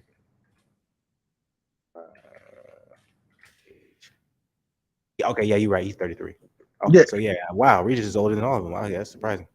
But Regis, man, and luckily I'm happy for him because I thought they was gonna shit on. You know, they made or the WBC made the Zepeda versus Ramirez fight. You know what I'm saying? That's gonna be for. But at the end of the day, they just came out and they said the winner of that fight need to fight Regis. So at least he ain't getting shitted like that. My problem I is didn't hear about that. Okay, I'm happy. That's good because they be playing Regis, man. My bad. If I remember, I appreciate you mentioning the name because I be forgetting some of these names because it's like, you know, you get some of these names get so undermined when it comes to like, you know, the Gervonta Davises, the Devin Haney's. I'm happy you pointed out Regis because Regis is absolutely dog. You know what I'm saying when it comes to 140 division. Josh Taylor, we forget about Josh Taylor. But you know, Josh Taylor is talking that bullshit, man. You got Jack Catterall trying to get that smoke out. You know. Hey, so did Josh Catterall? I mean, did Josh Taylor beat Catterall in your opinion? No, he didn't. No, he lost. He lost that fight at least 3 rounds. Facts. By at least 3 rounds. But at the same time, you got to understand that Josh Taylor, he was on that ESPN deal. And This is why, and see, I get off topic and I hate it, but this is why I say Demetrius Andrade, take that match. What do you feel? How do you feel about the WBO trying to say, hey, yo, Demetrius Andrade, you got to fight your mandatory in Hannebeck. You got to fight that boy. Hey, that boy Janabek can fight. He can fight. You know what I'm saying? I like Janabek. Southpaw, power in both hands. And this is the thing. I ain't gonna lie to you. I think he's on like 31, 32. Bro, I'm a fan of Andrade. Oh, I don't know if it's Andrade. I don't know the nigga name, but it's Andrade. I've been a Boo Boo fan since I was a young nigga. So yeah, that's one of my favorite fighters. Boo Boo can fight, bro. He can fight. My thing fighter in that division. In that situation, bro, I got Boo Boo. I think he beats Janabek. You know what I'm saying? But it's a very dangerous. I think it's a very dangerous fight. Thank you for being real. Because anybody who's going to say Boo Boo was trying to avoid Hannebeck, I'm like, no, he's not. He took the fight against Zach Parker. Do you guys understand that Zach Parker is technically Hannebeck, but bigger and younger? Hey, Zach Parker can fight too. He can fight. Bro, Zach Parker was 28 years old, all KO, like nigga, taller than Hannebeck. Like do you guys understand? He accepted that, and he was going to go fight in the UK. In the UK, in the US, bro. But I don't, bro. So I ain't gonna lie to you. You know, I chop it up on different boxing channels and shit like that. One of the individuals who call themselves or who used to be in the game, I ain't gonna call no names, but according to him, and I don't believe it, but I will say it is suspicious. He's saying that the injury, you know what I'm saying, that Boo Boo came up with, the shoulder injury, I believe, was more manufactured than anything else, you know what I'm saying, because the Zach Parker fight wasn't going to be a big enough fight. But he also said that the injury for Charlo against Sulecki was once again another manufactured injury because tickets weren't selling that way. I don't know if it's true or not. I don't have those resources to say yay or nay, but I do find it very suspicious all the way around on both sides, if that makes sense. I think those are great conspiracies. I have my own conspiracies on those. So it's like I love that reasoning. I'm like, okay, that's what you think happened. The reason why I think this shit got canceled, I think it all had to do with Canelo losing.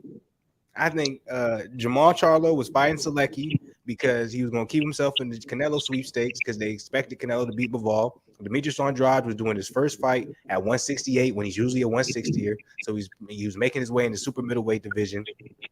And he was going to fight Zach Parker for the interim. I think it was a WBO title.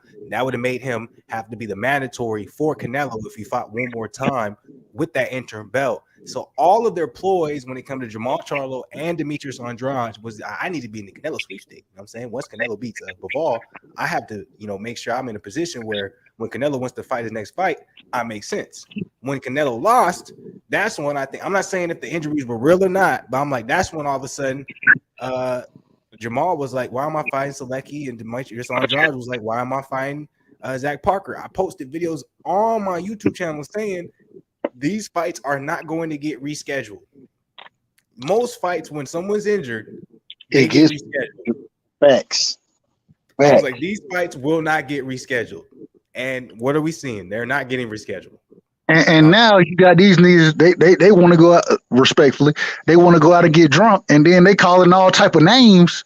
But at the end of the day, bro, it's crazy to me that Charlo, bro, you saying you want to fight this, you want to fight Andrade or Andrade. All of a sudden you don't know his name, and y'all been attached to each other for 6 years now. Some type of way Chris Eubanks Jr. then came up. Yo, how crazy was that? Like, no one ever talks about Eubanks Jr. What are you talking about right now? And David Benavidez is out here calling all y'all niggas pussy. Come on, man. Y'all, man, go get the smoke, man. Go get the smoke. Go get it. That's a great point, though, when it comes to David Benavidez, where it's like, I've given David Benavidez his credit because he's called out Jamal Charlo and he's called out Demetrius Andrade. Right. So it's interesting that when Jamal had that rant, Caleb Plant. So it's interesting to me when Jamal had that rant. It was like, okay, all of a sudden now you're calling out Andrade. Now all of a sudden you calling out Triple G. You know what I'm saying? Now all of a sudden, who's you calling out Chris Eubanks Jr.? Like what? Chris Eubanks Jr. This nigga, he's in the UK. Y'all don't. PBC doesn't even do dealings with Eddie Hearn. They don't ever like to do any type of dealings with Matchroom. You know that shit ain't getting made. Yeah, and, like so I'm like. And then the thing is, Triple G done told y'all from the beginning, I ain't fighting y'all, nigga. I'm not fighting y'all. He said that. And so why? Triple G is a co-promotional deal with Matchroom and Eddie Hearn. So he's another UK person. You called out two UK, like what? But y'all won't fight each other. Just make the fight between each other, bro. Boo boo, you ain't with the zone no more. You know what I'm saying? You a free agent. Go with a PBC, and I ain't gonna lie. You see what Boo's doing? Oh, go ahead, my man. I was just gonna say I ain't gonna lie. I will say this, and I don't know. I ain't even fit to get into that shit. I ain't even fit to get into Bud and Spence. I don't want to get into that because that's a whole nother conversation. Yeah. But at the end of the day, bro, if you a free agent, bro, go get the smoke, man. Go sign whatever deal. All the big fights for Boo Boo right now is with the PBC. Go sign a 3-fight deal and fight them niggas, man. You know what I'm saying? Caleb Plant, same thing. Caleb Plant has no. That's a different excuse. So I'm gonna be the guy. So let me be the devil's advocate where I'm on the fighter side where I felt the same way. So we was talking about Tevin Farmer earlier. And we was like, why? How you gonna lose to JoJo Diaz and not take the rematch? You feel me? You just stop fighting. Well, a little bit of research. I haven't done a lot, but a little bit of research I've done. Tevin Farmer is supposed to be releasing the book on all the things that happened. Apparently, he wanted to fight, but he wasn't allowed to. There was legal troubles. Contract issues. So there's something that I always pinpoint on Eddie Hearn. I really appreciate Eddie Hearn. I salute him, and he's done a great job of what his space is in boxing. But I will always remember when his whole point was I need to break into the U.S. market. And some of the first two fighters that he signed to break into the U.S. market was Tevin Farmer and Demetrius Andrade. Facts. And I have a reason to believe that there was contract issues with Tevin Farmer after that JoJo Diaz loss because they probably didn't expect him to lose. And I have a reason to believe Andrade having that injury with Zach Parker, I feel like there's just some, you know what I'm saying? I just feel like there's more to the story than just, hey, I can just move on. I think there's some issues going on because I'm like, why is all of a sudden Demetrius Andrade challenging Eubank Jr. to a fight for $1 million? $1 million. $1 million. That's what he offered him. He said, hey, Eubank, you can fight me. I'm offering you at least $1 million. That ain't shit, bro. Talking about in the UK, I'm like, why is Andrade asking for this fight? Are you tied up? Are you still obligated to have that one fight with Eddie Hearn? Man, he had one fight left on his shit, and it was supposed to be the Zach Parker fight, exactly. But pulled out of it because of an injury. Exactly. I don't know exactly how to, and because I don't have the contracts, I can't say. I really can't say.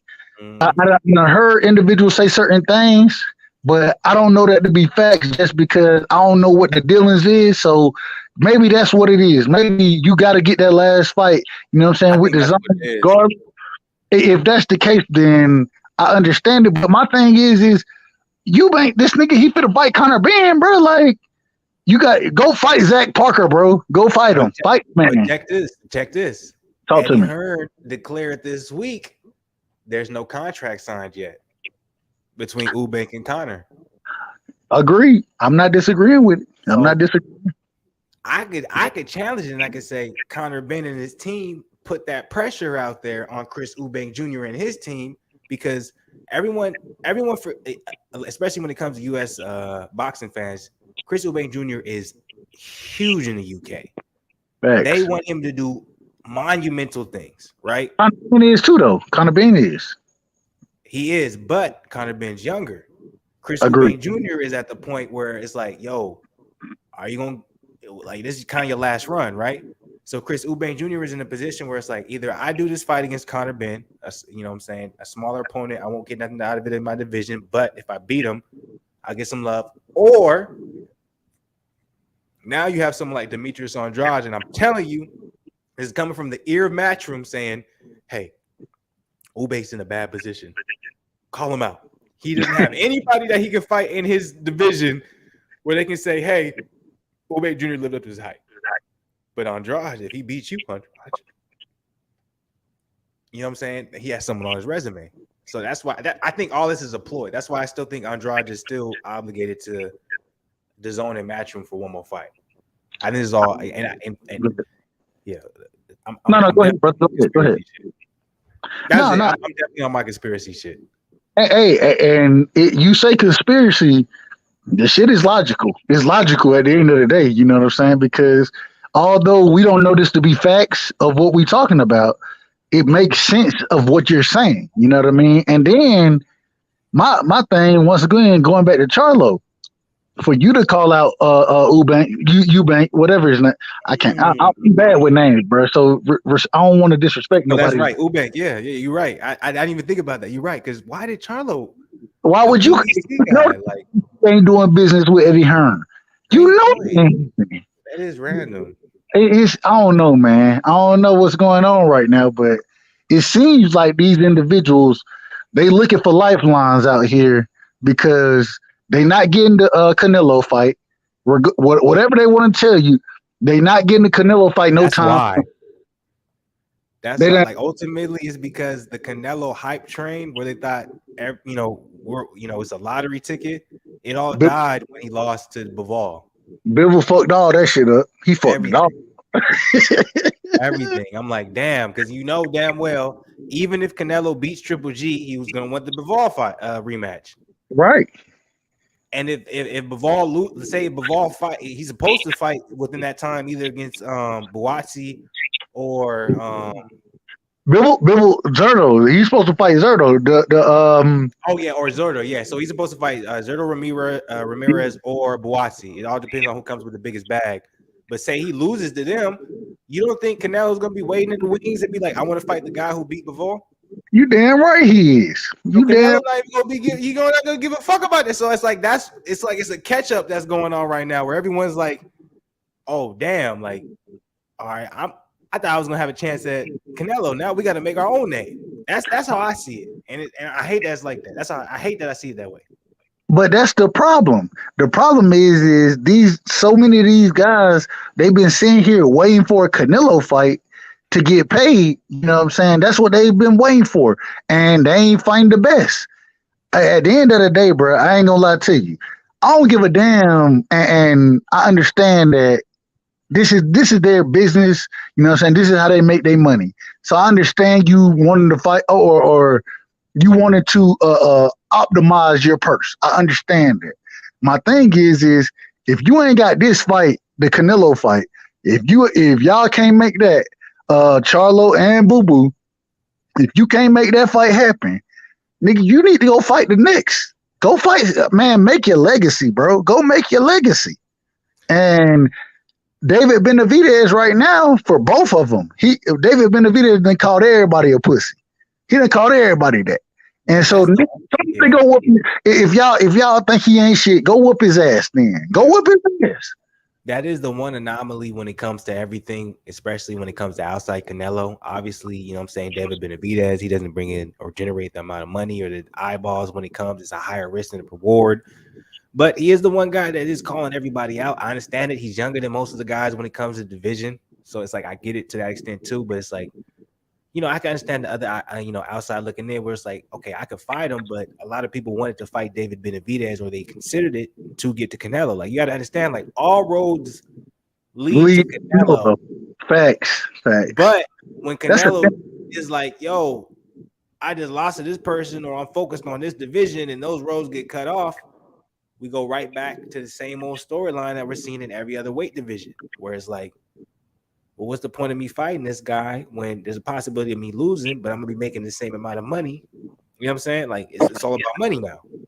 But this is my problem. My problem is, and I'm not disagreeing with anything you said. It's all facts.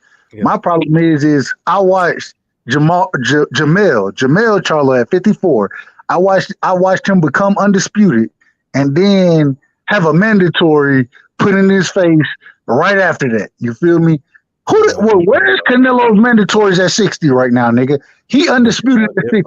Where's his mandatories at? But it's because one.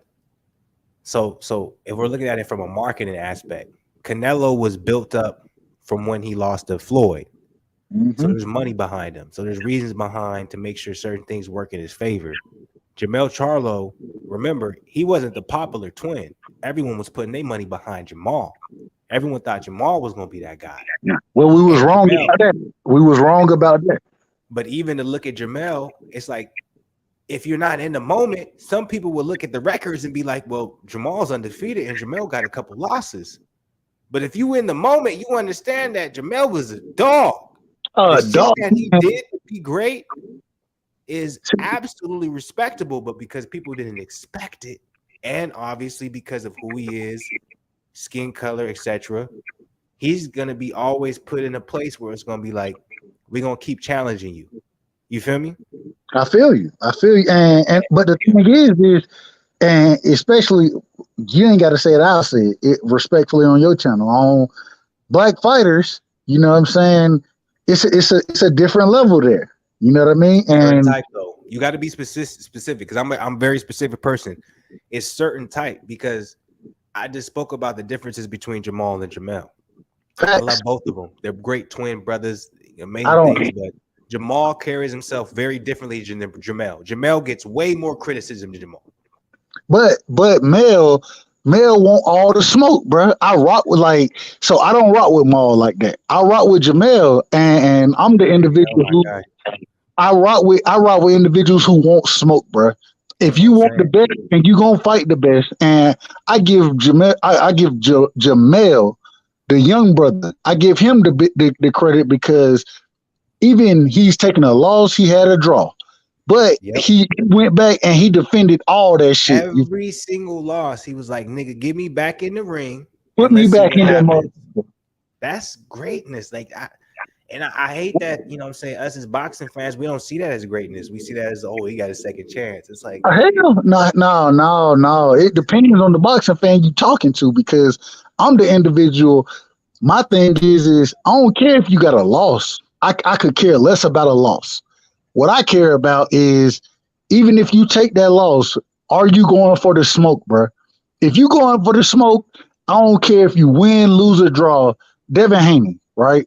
I rock with Dev. The reason I rock with him is because the nigga he want all the smoke. When it was Robert Easter Jr. This is kind of going into the debate I'm gonna have coming up, but Robert Easter Jr. He called Robert Easter Jr. out. You know what I'm saying? Lomachenko, he called that nigga out. Teofimo Lopez, he called that nigga out. Ryan Garcia, when Ryan Garcia was supposed to be the mandatory, you know what I'm saying? He showed up at the fight multiple times saying, hey, let's make the fight happen then. You know what I mean? He going for all the smoke. Anybody going for the smoke, bro, I rock with you, win, lose, or draw. If you lose the fight, I ain't got no problem with you losing the fight. My favorite fighters in history, you know what I'm saying, outside of Mayweather, have all lost fights. People be too stuck on Mayweather. Like it's very rare you talk to someone and said Mayweather is your number one fighter.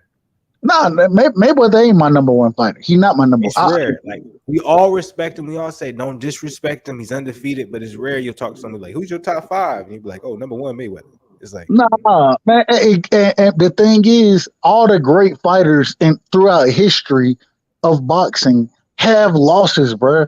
Outside of Mayweather, what? Rocky Marciano? That's who we want to say. Everybody takes an L, bro. That's cool to take an L. And we need to get back, as far as fans of the sport of boxing, we need to get back to it where you can take an L and still come back and be great, bro. You know what I'm saying? Sweet Pea, one of the best defensive fighters, you know what I'm saying, in the sport. The nigga took L's. Sugar Ray, both Sugar Rays, Leonard and Robinson, both of them, they took L's. They all took it. Mike Tyson, me and Mike Tyson got the same birthday, bro. June 30th. Mike Tyson took L's. Yeah. Okay to take a L, bro. Fight the best, though. Just fight the best, and we gonna respect you for fighting the best. But because of the climate we're in today, you know what I'm saying, a lot of quote unquote boxing fans, they want to sit here and critic. I watch niggas when Shakur beat the dog shit out of Valdez. Oscar Valdez is a good fighter, bro. He's a good fighter. You know what I mean? I'm not going to criticize the man for taking an L to a better fighter. I'm not going to criticize him for that. But I'm also not going to overrate him, though, too. I'm like, you know, we gave him a lot of, you know, everybody tried to make Valdez seem like he was, you know, yeah, I boosted him because he was with, you know, Eddie Reynoso and Canelo. You know what I'm saying? He did beat, you know, a legend. But I also think, you know, that legend that we was talking about, you know what I'm saying? Hey, man, he was an older fighter, man. I feel like we put things in perspective. But he's only taking one loss. Right. And yeah, no, I agree with that. And the loss he took is to what I think, as far as Shakur goes, I think Shakur, he's the goods. You know what I'm saying? I think Shakur's the goods, and he took a loss to that man. But anybody else at 130, you know what I'm saying? Oh, 135, or 130 right now, 130. Anybody else there? Hey, outside of, I think Navarrete will be a tough fight for him, but outside of that, bro, I got Valdez beat the shit out of niggas, bro. Well, he says Shakir is going to be moving up. What he's speculating, he's going to be moving up after the next fight. He needs, and if he move up, I want to see him fight Devin Haney. He's not going to do that. By the way, Shakir is older than Devin Haney, if nobody knows. Not by much, but I agree with it. But he's older. But and the thing is, if you ever hear Shakir, if you're younger, like real quick, my bad, I don't mean to interrupt you, but if you like that matters. Like if you're younger. And we're talking about weight classes, that means you're naturally a bigger person. You feel me? Facts. Height doesn't really necessarily mean nothing when it comes to, you know what I'm saying, generating power, etc. Shakur said it himself. He was like, hey, you know, and you know him and Dev, they rock heavy. But he was like, that's why I don't think they'll ever fight. You know what I'm saying? Personally. I hope that they fight, bro. Only reason I hope they fight because I think that's one of the ultimate chess matches that we can see as far as boxing goes. But I think we already have the blueprint. I think Devin Haney's gonna move when it's time for him. He'll move up, and then Shakir. I don't think they'll fight. I just, you know what I'm saying? Like it's kind of like we're seeing like with the young guns and like basketball and stuff, and playing in AAU. Like you develop certain relationships. It's like I grew up with you, was in the same tournaments, all that type of shit. Like I ain't finna fight you. What's the point of this? And even if we do fight, the outcome won't really be authentic because you know what I'm saying? Like, it's not we the know same. each other too well. Brother. It's not the same when I'm fighting my brother. That's what it comes. Yeah, exactly. To Keyshawn Davis. Keyshawn Davis, he put it out there. He was like, I'll never fight Shakur. That's my brother. I'm not fighting him. Whereas the one thing I will say is Dev and Shakur both have said, and like I say, I rock with Devin. I rock with Devin Haney, bro. But they've both said that, damn it, if it come down to it, we need to get in the ring together. If the money is right, we need to both make each other money. You know what I'm saying? I ain't mad at it. And regardless of who wins or loses, I'm still rocking with both of them. And I say that to say this. Wait, real quick before you go on, real quick. You know who also said that? Who's that? Errol Spence and Jamel. Facts. You think they'll ever fight? No, that's not true. That's not true. You think they'll ever fight? Hold on. Said, they asked him. They said, "Hey, yo, if Jamel, if you say you're gonna move to 154, will you fight Jamel?" He said, "After the money makes sense and all this." But you really believe that? Hold on. But this is the difference. And I'm gonna answer both questions. Do I believe it? No, I don't believe it. The reason I don't believe it is because I don't think Mel want to fight EJ. But at the same time, EJ want to fight Mel. I think it's love. I think. Bro, I would argue that Mel probably got a closer relationship with EJ than he does with his own twin brother because they train together so much. I agree with that. I agree 100% with that. But I have heard EJ say that if the money is right, then we can get it on. But I don't believe that though. I don't believe that because I'm like, if you're willing to say that about your brother that you train with, why haven't the Terrence Crawford fight happened? You feel me? So if we're gonna blame everything on Terrence Crawford, that tells me that it's not about you just making the fight happen. The money has to make sense. Does that make sense? I don't know if I'm making it because I'm like, if you saying, "Oh, I'll fight my brother for the right amount of money," but you telling me you won't fight a nigga you don't know for the right amount of money. So now I'm gonna just tell you, if you want to get into. And respect to you, much love to you, and I appreciate talking boxing with niggas who know boxing, and that's what I could. You know boxing, bro. I can tell from the conversation we done had. You know boxing. If we want to get into that, I think there's other things going on in that situation as far as Bud and EJ. If you want to talk that, we can.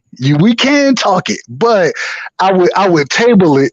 I would say let's table it until we get these other topics out the way. That's the only thing I'll say. Real quick, how much time we got left for tonight? Because I'm like, look, it's Friday night. I ain't going out tonight. I'm rocking tonight, bro. I'm rocking. I ain't got shit to do. So you can, let's do it. About an hour left, then you. All right. Because I'm like, I'm gonna go through some of these community board questions, which I know will probably trigger you. And we'll have some actual official, you know what I'm saying, fill-ins and answers from the, you know what I'm saying, BlakGooseTV family. You already see what this one first off. Oh, real quick, I just want to say one thing. So before you start, no, I'm not interrupting. Before you stop, go crazy, talk to people, because what I'm about to do, because I need me a little bathroom break. I got to take a little bathroom. I'm gonna give you some water because we've been going crazy for a minute. So it's like, look, hold on, I'm gonna salute. Hey, look. This is the first time I've done this on the channel where, you know what I'm saying, Dub Right Side, he came in, he said, drop the link. I dropped the link. He came in and you killing it, bro, man. I appreciate you, bro. So you know off of this nigga, there's expectations. Off the first one, there's expectations. So there's gonna be time I'm like, hey, yo, bro, you want to do the live? Hey, I'm gonna drop my number or my email, something. I'll drop it to you when you go live. I got it in my in the Black Goose joint, the one I sent for the link. Well, I don't check my email enough. I'm that guy. So in the email, you know what I'm saying, I'll drop my number. Man, hit me up when you go in, because I'll kick it with you any day of the week, bro. Anybody who knows boxing, I love speaking and talking to y'all, because I know a lot of my personal friends, niggas don't know boxing, bro. They don't have a clue about boxing. And because they don't, it's hard sometimes to have conversations, because this the shit I like to talk about. You feel me? This is what I like to talk about. So, hey, you do your thing. I'll cook for a second. Let me know when you back, because I got questions for you. And Making sure. Bud EJ, is that gonna be the next topic for us? Yeah, we're gonna get into Bud E. Okay, so we're gonna get into Bud and EJ. We're gonna talk about that, and then we can also talk about because I'm like for the I got some community boards because I also wanted to get into the weigh-in. Like I wanted to do a reaction to the weigh-ins for Danny Garcia and Jose Benavidez Jr. because we're gonna do the Me too. Me too. No. Me too. We may, but we're gonna come on some of these questions for the community board because we got some votes. Excuse me. So we got the Ryan Garcia votes, 8 votes, family. 30 votes. So I want to go into some of these votes here. This one is a one, the overrated one. I really want to get into this because all y'all came in and y'all wanted to really vote on this joint. So I want to get into some of these questions and just kind of fill out how you feel about it, how I feel about it, see what we can debunk. You know what I'm saying? Because niggas is mad biased. So the other thing I want to say, bro, so you've reacted to, I don't know if you remember, but I've commented on your videos and then I've seen you react to my comment. You know what I'm saying? So definitely go do your thing and let me know when you back. We'll get it in, bro. We'll get it in tonight. Give me 3 minutes. I'm finna be right back. So this is what I want to like because I'm giving so and y'all remember like this is the first time I've done this. So you know what I'm saying I want to appreciate y'all. Y'all remember like, hey man, I'm a cool ass nigga. I don't be giving a fuck. So you're good brother, bro. Y'all chill. I'm a chill ass nigga at the end of the day, but you know what I'm saying? Just enjoy your time on Friday night. But hey, I'm gonna be right back. 3 days. You know what I'm saying? Oh, I said 3 days, nigga. 3 minutes. Nigga. 3 minutes. Salute to Dub Right Side. I'm gonna be right back. We're gonna come back with the community board topics. Also, too, when everything get right and I got everything right, like these little breaks, you know what I'm saying? They're gonna be a lot more Fridays. But anyways, I'm gonna be right back. Hey, do you mind if I cook while you gone? He didn't say he didn't mind while he was gone if I cook. So I'm gonna cook for a quick second. I'm gonna cook. When we start to talk about these different fights and these promotions, man, the boxing politicians are the niggas we need to be on their heads, bro. The politicians out here it's nonsense what's going on in the sport of boxing. You ain't never seen it be in any other sport controlled the way these politicians, the boxing politicians, and when I say the boxing politicians, let me go ahead and clarify who I'm talking about. Al Heyman, Bob Arum, Eddie Hearn, Cameron Duncan, all of those individuals who control the fights as well. Let me go ahead and cook on this as well as the IBF, the WBO, the WBA, the WBC. See, these are the individuals that's destroying the sport of boxing. The reason is because they're not looking to make the best fights the way we want to see. What they're looking to do is to monetize or to make as much money as they can for themselves. And I have a problem with that. The boxing politicians, these dudes are destroying the sport, bro. They're destroying the sport. And I hate to say that because at the end of the day, I love boxing. I love boxing. Boxing is one of my favorite sports. I played basketball, so basketball will always be my favorite sport. You know what I'm saying? I'm a Cowboys fan. At the end of the day, boxing is year-round, and I can look and cook on boxing damn near every day because it's always something new going on in the sport. The thing is when we look at these politicians, we got to be critical of them, man. We got to be critical. And if we're not critical of them, then we're doing the sport of injustice. And hey, I'm just saying, man, respectfully to my brother. Yeah, we got Ebony Sweet in the building. Because, man, we got to be critical on the politicians in the sport. My bad. Go ahead, bro. No, go ahead. Finish what you were saying. I was just saluting to Ebony and Sweet. How about you ladies, motherfucker? But go ahead, man. Go ahead. No, I was just saying, man, the boxing politicians, that's what I call them because they like the Democrats and the Republicans. Damn it. They politicians and they want to call sides of the street and all this shit. Hey, at the end of the day, back in the day, when you had Don King and Bob Arum. They were doing cross promotional fights because they were making big fights happen. But it seems to be a lack of that right now. It seems that the politicians in the sport, they screwing the sport, and I have a big problem with that. So anytime I get a chance to talk about it, I want to talk about it. But go ahead, bro. What we cooking on, man? What we cooking on? No, I agree with a lot of things you're saying. I think that's something though that isn't talked about a lot when it comes to the particular sport, when it comes to boxing. And it's unfortunate because a lot of people want to be so fan based when it comes to it, and everybody wants to say, oh, this fighter is ducking this fighter, and this fight isn't happening because this fighter is scared of this fighter. It's like, do you understand that the same corporation that you're working for, or the same entrepreneurship that you're striving for, like all this shit is a business, and it's all dictated by money. So you can't say, oh, this fighter is scared of you understand this fighter's been doing this for the entirety of his life. He's not scared of nobody. Facts. He wants to make these fights happen, but if it doesn't make sense financially, it's not going to happen because we're talking about a business at the end of the day. It's entertainment. So it's like, I agree with you 100%, but it's like a lot of people don't understand that the end all be all isn't the fighters. Oh, I'm a big fan of Errol Spence, but if Errol Spence doesn't want to fight Terrence Crawford, oh, you're ducking.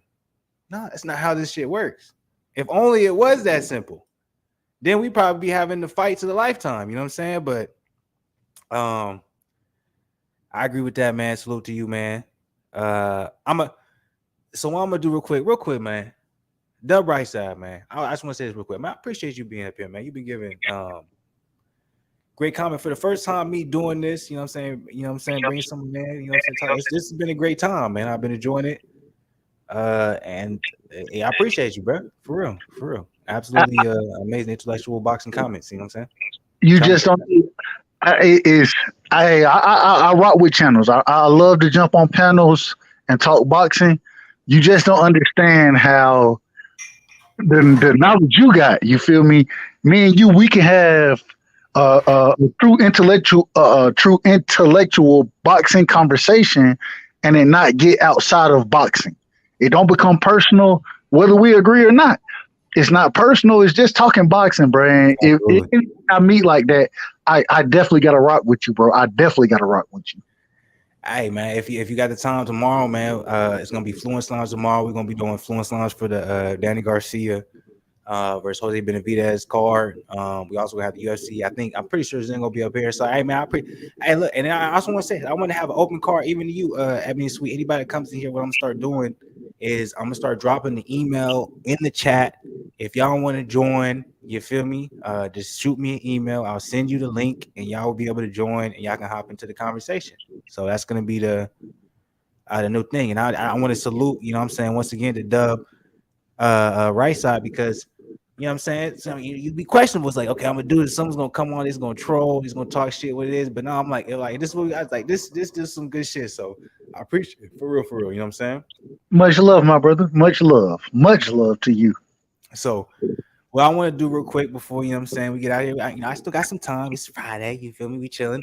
I want to get into some of these questions on the community board because I feel like there'll be some good questions to discuss. Hey, real quick, go ahead. Did you say they're gonna trigger me? You talking about for tomorrow? No, the question. Talking about for the questions. I don't think the questions will trigger you. The answers may, depending on you know what I'm saying, where you at. You know what I'm saying? Let's do it. I love that. I love all of it. So we're gonna do a couple of the questions on the community board. We're gonna look at the answers, and then after that, we'll end with watching the reaction of, or not the reaction, but we'll end up with watching Danny Garcia versus Jose Benavidez the weigh-ins. All right, so let's get into the community board. For the first question, I said, look, so we got Danny Garcia versus Jose Benavidez Jr. coming up this weekend. Both are 147ers making their debut at 154. So I'm curious, with the current fighters we have, who looks like they are adjusting to the weight better, and who do you think will walk away with the victory? I had some typos in there, but y'all knew what I was talking about. So as of now, we got 9 votes on this joint. We got Danny Garcia winning by KO within 8 rounds. So that's the top vote. And then the second top vote is Don't Doubt Jose Benavidez. He stops Danny at 154. And then the third vote is Garcia is too small, but better than Jose. Split decision for Danny Garcia. We got any pushback on that one right there? How you feeling? Because we got that coming up this weekend. That's tomorrow. We got that. The Fluence Finals gonna be happening tomorrow. So I ain't gonna lie. I got Danny Garcia in the fight. Okay. I don't have him stopping Jose Benavidez. I got him by decision. The thing is, boring fight. Say it again. That sounds like a boring. That's like you think it's gonna be a boring fight because that sounds like a boring fight. I don't think it'll be boring. It's hard to say in this situation because the layoffs that both of them had. You know what I mean? The layoff, and I know that Jose Benavidez, he's fought at 54 before. Danny Garcia, this is gonna be his first time really fighting at 54. I got Danny Garcia because I think he's a better boxer, right. But if he loses, I wouldn't be surprised just because I would. Is bigger. Say it again. I said Jose is naturally bigger than him, and technically he's taken less damage or had less wars than Danny Garcia. Now this is the thing, Danny Garcia. If he don't bring his legs, and Danny Garcia normally doesn't have to bring his legs to fights. He normally has to do that. But in this fight, he has to. If he doesn't do that, you know what I'm saying, he'll lose this fight. Just like the Earl Spence fight. He didn't bring his legs in that fight. Facts. He didn't think he needed them. And so I think he got to have his legs in this fight, and he got to be on this lateral movement shit to win this fight. Because if you want to sit there and trade with Jose Benavidez Jr., I think he'll get his ass beat, bro. He gonna get the shit beat out of him if he try to do that. Surprised. At the very least, he'll be surprised. But at the end of the day, if he boxes the way I know he can box, bro, and people don't give Danny Garcia enough credit for his boxing ability. He can definitely box. And Danny Garcia, my last thing is, he'll give you, he showed the ability to box, and then he showed the ability to have kind of no clue what he's doing while boxing, if that makes sense. Mm-hmm. And so because I've seen that from him, I'm picking him to win because I think he's more talented. But I ain't gonna lie, man, Jose Benavidez Jr., he can crack, you know what I'm saying? And he gonna let his hands go. He definitely gonna let his hands go. So I'm interested, but I'm picking Danny Garcia to win that fight. So I'm kind of on the same page that you're on, because I'm like, I can't see Danny Garcia stopping Jose Benavidez for some reason. But you want to know what's kind of weird? I can see Jose Benavidez stopping Danny Garcia. I can't see that. Only way. That's the only way I see Jose winning. I don't think Jose outboxes Danny Garcia. I think Danny Garcia is a better boxer. I think he can generate more power. I think he's fought better opposition. But I think Jose's potential, I don't think a lot of people remember, man, when he was coming up, man, he was supposed to be that guy, man. He was supposed to be bigger than who David Benavidez was. And I still think he has that potential. He just ran into some, some unfortunate, problems in his life. So I think that's still there. So if he can tap into that, I think it's going to be a hard fight for Danny Garcia, not because he's better than him, but I think it's because Danny Garcia has experienced some losses that, made him maybe feel like he's at the tier end of his career. And I think that's going to be a big part of this, psychologically. I think Jose can rebound off of a loss to Terrence Crawford more than Danny Garcia can rebound off a loss to Errol Spence. Why? It sounds crazy because they're about to fight each other, but it's because Danny Garcia fought against Errol Spence, who came off of that big injury, car accident, etc. Hey, let me know. Can I ask one question for you? One question. Yeah. Are we gonna talk Bud and EJ? If we are, then I'll reserve my comments. If we not, then I'll get my shit off. Let's talk it. Because I'm like, you said how you feel, so I'm like, we can move on. Go ahead, talk your shit, man. So this is the thing. I think that I don't think Jose Benavidez has been in the ring with the level of competition outside of Bud. You know what I'm saying? And Bud, I got Bud pound for pound number one. You know what I'm saying? I got him pound for pound number one, but I also have him losing to EJ. So I'll put it out there. I'll put that out there. Okay. My thing is that I just in this fight, bro, I just feel like because Danny Garcia, and I'm the guy who normally rocks with the boxer over the puncher. Okay. And I think Jose Benavidez, his boxing ability is good, but I think Danny Garcia has a great boxing ability. Great boxing ability. You know what I mean? I think the tool set is different, and I think Danny Garcia has the. I don't think he'll stop him, but I do think he wins on the cards. Okay, I And, don't disagree with that. and last thing, also when I look at boxing matches, I also look at who is promoting the fight and how the fight may happen. And because of that, I think that the PBC, they're looking to promote Danny Garcia. So I think Agree with that. That's crazy. You point that out. Yeah, I agree with that. if it's a close fight, I think that Danny Garcia gets the win. So I know this is random, and it doesn't have nothing to do with the conversation we were talking about. But why are they promoting Danny Garcia so much, but they won't promote Keith Thurman? It doesn't make sense to me. Why y'all doing this to Keith Thurman, but y'all want Danny Garcia to be the great one? All right, I'm gonna leave it alone. I'm sorry. That probably doesn't. Now. Sorry. Let's not talk about Keith Thurman. Let's not do that.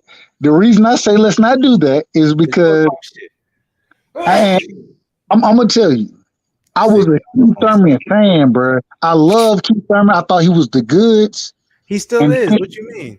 Nah, I'll debunk everything you think that's negative about Keith Thurman right now. Give me one thing right now. I'll debunk it. Did he was the car accident real? It doesn't matter. Wait, you for Keith Thurman? Oh, you said you're gonna debunk it now. You're gonna debunk Keith Thurman? For Keith. It doesn't matter if the car accident is real, whether or not. At the end of the day, he survived some traumatic shit. Okay, so you think this shit was real? Yeah, absolutely. But we ain't never seen the tree hit. We ain't seen the car.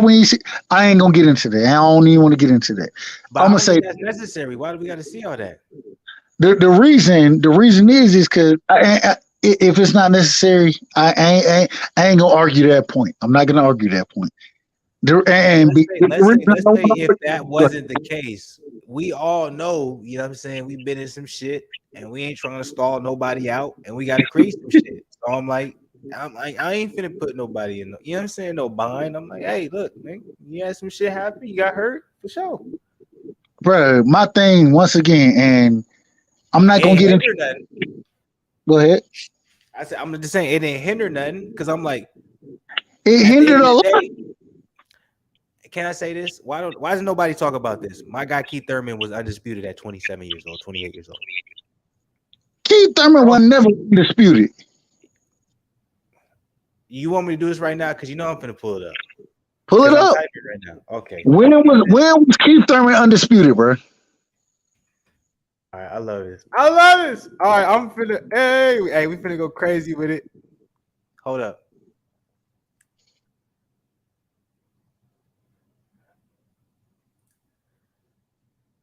Oh, yeah, wait, was that wrong?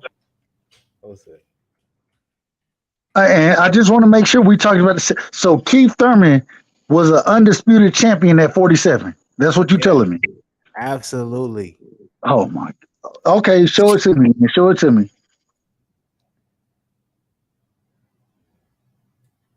God damn it. I ain't got shit. All right, I lost this one, yo. No, hold up. Now you conceding? You conceding? Wait, hold on. I could have swore I had factual proof. If you got the factual proof, present it, and if it's factual, I will tell you every day of the week. I will tell you I'm wrong. Keith Thurman has never been undisputed at 147. Never. That's actually correct. I won't cap. It's got me. Hey, y'all see it? Now that you say that, hold on. Now that you say that, I gotta say this. This is my problem with Keith Thurman is he had the opportunity to be undisputed. He had the opportunity. You know what I'm saying? Floyd, if he would have beat Floyd, you know what I'm saying, he would have been undisputed. Floyd told him, fight. All right, hold up. All right. Y'all see, I had a momentary lapse of judgment. See, I had to get my shit together. See, I was like, "Oh, Fluence is losing." Now I'm here for everybody. All right, he was not the undisputed. You was correct. You're absolutely right when it comes to that. You know what I'm saying? I got nothing but respect for that. But does anybody give a fuck about the WBA title? Man, see, now we can't do that. We can't do this. Anybody give a fuck about the WBA title? Like, come on, man. Let's talk about it. Hold on. We can't do this. The reason we can't do this is if we're gonna say nobody cares about that title. Nobody does care about the WBA title. He had the WBC and he had the WBA BO. He just did not have the WBA. When Mel became undisputed, we said at 154, you know what I'm saying, he's undisputed because he had that title. Literally, my guy's only loss is the Pacquiao, bruh. Let me just get mine off. Right, go ahead. So if we gonna say that, if we gonna say what you just said, nobody cares about this title. No, we're in the 4-belt era right now. That's where we're at, whether I like it or not. And I have criticism about it, but I'm not gonna criticize it right now just because in this conversation, if we're not gonna say this man had all 4 belts, the same way that Mel Charlo got all of them, the same way Bud got all of them, the same way Devin Haney got all of them, we called him undisputed, correct? Yeah, I'll give you that. We can't say Keith Thurman was undisputed then. We can't say it, and I'm not going to say it. So at the end of the day, hey, if we want to say that, I don't know. I'm just trying to figure out. Yeah, you see my guy. You see, it's only the WBA that he lost, and it was to Manny Pacquiao, so that's why I didn't try to say he was the. I'm just saying, hey, somebody talk to your boy. You feel me? That's what I'm saying. He won the WBO. He won the WBO, WBA, WBC. I'm just trying to say, man, people don't gotta stop this, brother. Respect. That's all I'm saying. You gotta stop this, brother. You gotta stop it. Hey, Keith Thurman. Keith Thurman. And once again, the reason I'm tough on Keith Thurman now is because I thought Keith Thurman was gonna be the goods. I thought he was. No, he's not. I have to stop what I'm doing, but I'm like, you just like Keith Thurman is only lost. Do you see his record? He's only lost to Pacquiao. Like, what is he? I'm not good. Like, I'm confused. Like, he's gonna be a Hall of Famer regardless. If he retired right now, ain't nobody. Hold up. You moving the goalposts, and you talking about the Hall of Fame and all. No, that's not what I'm talking about. I'm not talking about nothing. Him. How am I disrespecting him by speaking the truth? You trying to make it seem like he ain't really accomplished some great things in the sport, and you're also trying to make it seem like he can't continue to do it when he's only 33. He's younger than Terrence Crawford and a year older than Earl Spence. I've never said any of the things you just said. I've never said that. All I said is I thought Keith was gonna be the truth, bro. I wanted Keith Thurman to be the truth.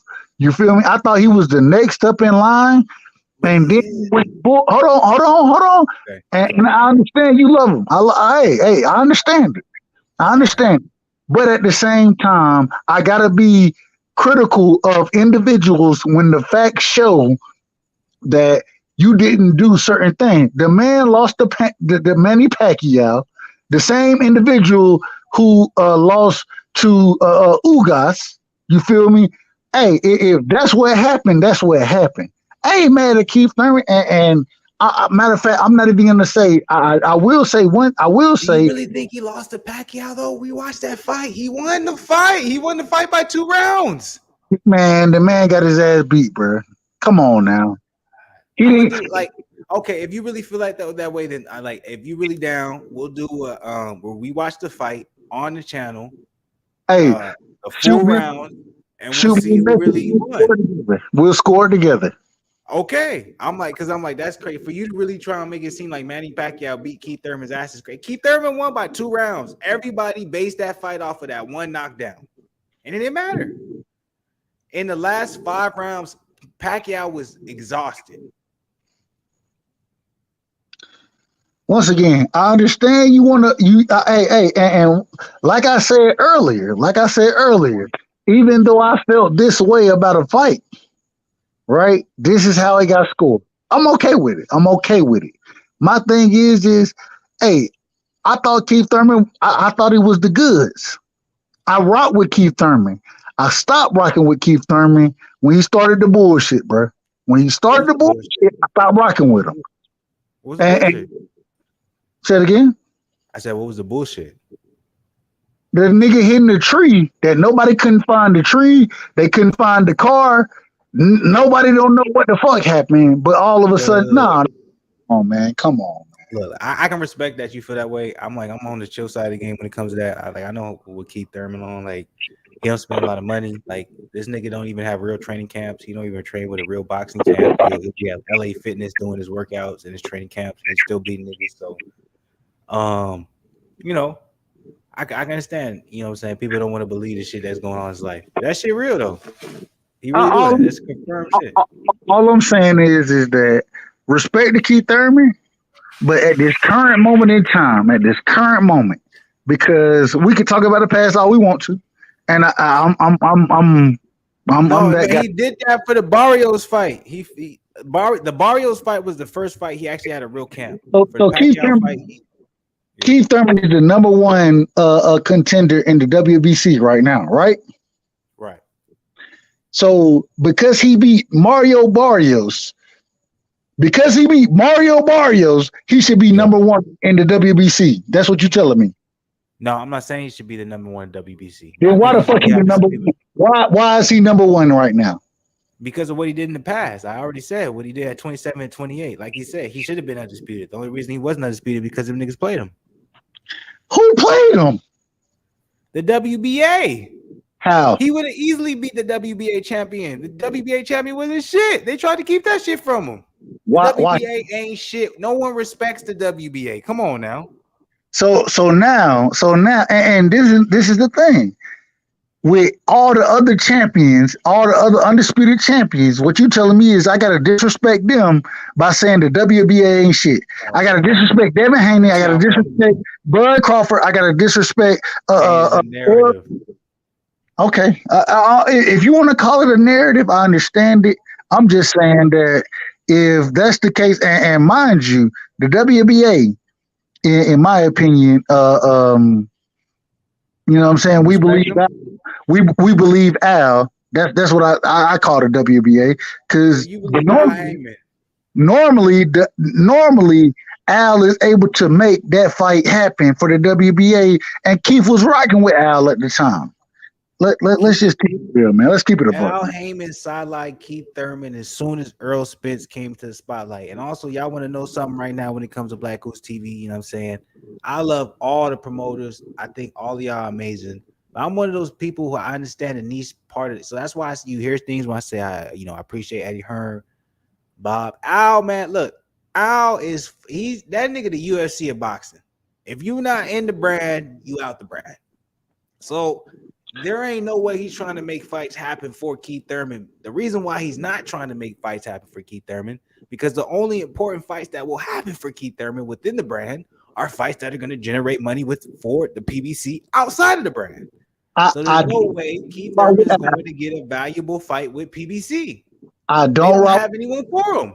I don't rock with Al for one reason and one reason only, because he shelved Gary Russell Jr. or Mr. Gary Russell. I want to put respect in the because he shelved his ass. I don't rock with the nigga. I don't rock with him. But talk about why they did though, because they had someone in mind that they thought was going to be the next motherfucking superstar, and that shit just backfired. I don't give a fuck if you think man, I want to see the best fight the best. And in my opinion, this is just my opinion. So respectfully to you, no disrespect whatsoever. Mm-hmm. I'm just saying, Mr. Gary Russell, that nigga, man, he one of the best fighters I've seen in the sport of boxing. He one of the best. Mm-hmm. One of the longest reigning champions. And what he got? One fight a year. No, I don't want to hear none of that, man. I don't want to hear none of it. And if I got to shit on Al Heyman, I'm going to shit on him. If I got to shit on Bob Arum, I'm going to shit on him. If I got to shit on any other promoters, bro, and I call them the boxing politicians, any of the sanctioning bodies, I call them the boxing politicians. If I got to shit on you because the fighters that I believe in and that I wanted to see fight the best. If those fights weren't made and these individuals was looking for the smoke and you didn't make the fight, I got to call a spade a spade. That's just my opinion. No, but you got to understand, though, a lot of people don't see it that way. You know what I'm saying? A lot of people don't want to call a spade a spade. A lot of people want to ride with certain factors, or certain groups, and feel like, okay, hey, if I go ahead and say this, everyone's going to support me and what I'm saying, and because of what I'm supporting and what I'm saying is going to be true. But in reality, it's like, but it's because it's entertainment, and it's weird, and it sounds like it doesn't make sense, but it's like I understand both sides, because it's like if I'm looking at it from an entertainment point. If I'm looking at it as like I'm appreciating the fighter, if it looks like I'm supporting the fighter, I'm only going to look at it from that aspect. I'm not going to be unbiased. You can't ask me as a fan to be unbiased. You feel me? So I'm not. I understand that. But from the other aspect, it's like, don't be delusional to act as if we're not talking about an entertainment business, a professional business where it's like, it's not as simple as 1 + 1 = 2. Like, it's not that simple. So it's like, yeah, absolutely. So I look at myself, and I can only speak for myself, nobody else. I look at myself as the pure fan of the sport, right? And so if I can't call nonsense when I think I'm seeing nonsense, I'm gonna call it. And regardless of what, I'm not mad at them. I'm not mad at anybody for doing what they think is best for their pockets. That's one thing. But as a boxing fan, and that's what I am, I'm paying for fights. You feel me? And I ain't gonna lie to you. If the Bud Spence fight don't get made, I ain't paying for shit else. If lying. If Ryan versus Tank don't get made, I'm not paying for shit no more, bro. No, you lying. No, I ain't. How I'm lying? Because we have a million fights that has happened we have a million fights that has not happened that we were hoping that was going to happen, and we're still continuing being like, oh yeah, we hope for this. You're lying. We're always going to hope for the fight that we want to happen, even if it doesn't happen, because that's marketing, that's business, that's what keeps us on the hook, that's what keeps us entertained. Hey, I can tell you how I'm not lying. The reason I'm not lying is because the same way about and Bud EJ, Bob Arum came out and said, because niggas stream, because there's the piracy, you know what I'm saying? That's why the money ain't there. Damn it, I'm joining. The piracy isn't taking that much money away. I'm telling you that right now. They're making a hell of a lot of money. But this the problem. I have been one of the individuals. I can't speak on nobody else. I ain't trying to speak on no. I can only speak on myself. I have been an individual buying fights. I done bought any Bud pay-per-view, any EJ pay-per-view. Nigga, I bought the goddamn what it was, Ortiz versus Charles Martin pay-per-view, nigga. I bought that shit. And I'm gonna tell you this right now. I didn't buy none of this shit because all this is bullshit. But I'm gonna tell you this right now, nigga. I'm like, you lied, nigga, because one of those fights you said you bought, they wasn't pay-per-view, nigga. And I'm Fluence right now. I don't remember which one you just said, but one of them niggas wasn't pay-per-view. So I know you didn't pay pay-per-view for that bitch. Let me know. Martin Luis Ortiz one was, but the one right before that, I was like, nigga, that wasn't pay-per-view, nigga. You didn't pay for that shit. Well, tell me which pay-per-view I didn't buy. Tell me which. No, I heard it, nigga. I just don't remember, nigga, because I'm Fluent. I was like, nigga, that wasn't no pay-per-view, nigga. Rewind the live stream. Respectfully. I know that. Look. All right, hey, yo, salute to Michael Johnson Boxing Talking More. I'm gonna definitely subscribe to the channel. This is the first time I'm seeing you up in here, so I salute to you, bro. I appreciate you. You know what I'm saying? He's enjoying the talk. I'm gonna definitely subscribe to you. You know what I'm saying? And once again, man, salute to my guy, Dub Right Side, man. Hey, brother. Hey, I just started my channel, man. I need you to jump on one day with me, man. I love. Hey, let's do it, man. It's the first. Hey, yo, look, hey, because I'm in the YouTube game. I'm not fully in the YouTube game, but I'm like, hey, collaborating. We gotta do some shit because I'm like, this is too good of a live, man. This is too good of a time right here, man. This is the enjoyment I have with talking with individuals who know boxing. It's so interesting because a lot of people say they know boxing, but they can't speak on all fighters the way we speaking on fighters right now. You know what I'm RIP, Roger Mayweather, you know what I'm saying? He said it, you know what I'm saying? A lot of people, you know, they act like they don't boxing, they don't know boxing. You know what I'm saying most I'm still most I'm people don't getting know boxing, bro. Most people don't know shit about boxing. one of my sayings is, you know what I'm saying, I'm old to some and I'm young to others. So like I need to get back into the gym so I can get, you know, back, you know, you know what I'm saying, re-educated when it comes to the boxing side of the game. But I do the best I can to y'all family, you know what I'm saying? Like I you know, stay consistent as much as possible. I've been doing this for a long time. I ain't done nothing professionally. I never say I did, but I really appreciate the sport, man. The sport is amazing. It's done. I appreciate it so much, man. It's taken another level to my life in the sense Bro, of just you keeping, just you know, don't know. You don't know how much I appreciate you because I ain't gonna lie. I've been tapped into your channel for a minute. yeah. You know, and like I said, I like commenting. You don't respond to my comments and shit, and I You said I appreciate. don't. No, you have responded to my. Okay, I was about to say, I'm like, we do the response. I'm like, this is the Fluence Friday. I'm like, I ain't got to it yet. No Nah, way. you Before I respond. go for it. You preview. I ain't sent shit Yeah, you recently. ain't responded to me. You know what I'm No, saying? don't do me like that. Hey, I And I show up. appreciate the people. I know I'm acting stupid. I'm being dumb, but for real quick, I appreciate the people for real. Like all this shit, everything, you know what I'm saying, is built off of your. I don't know. It ain't really, it ain't much. I'm not trying to say it's much, but it's just dope, man. I never would expect it. You know what I'm saying? It's a good time. So yeah, I'm done. I won't be too crazy. All facts. It's interesting when you get on this YouTube shit, bruh. You start to meet people, and it's like, Yeah, damn, I ain't even know niggas had yeah. knowledge of boxing the way, or would talk boxing the way that I talk boxing. And you one of Yeah, those dudes, bro. Like I respect you so much. yeah. So I always know it's always love from me.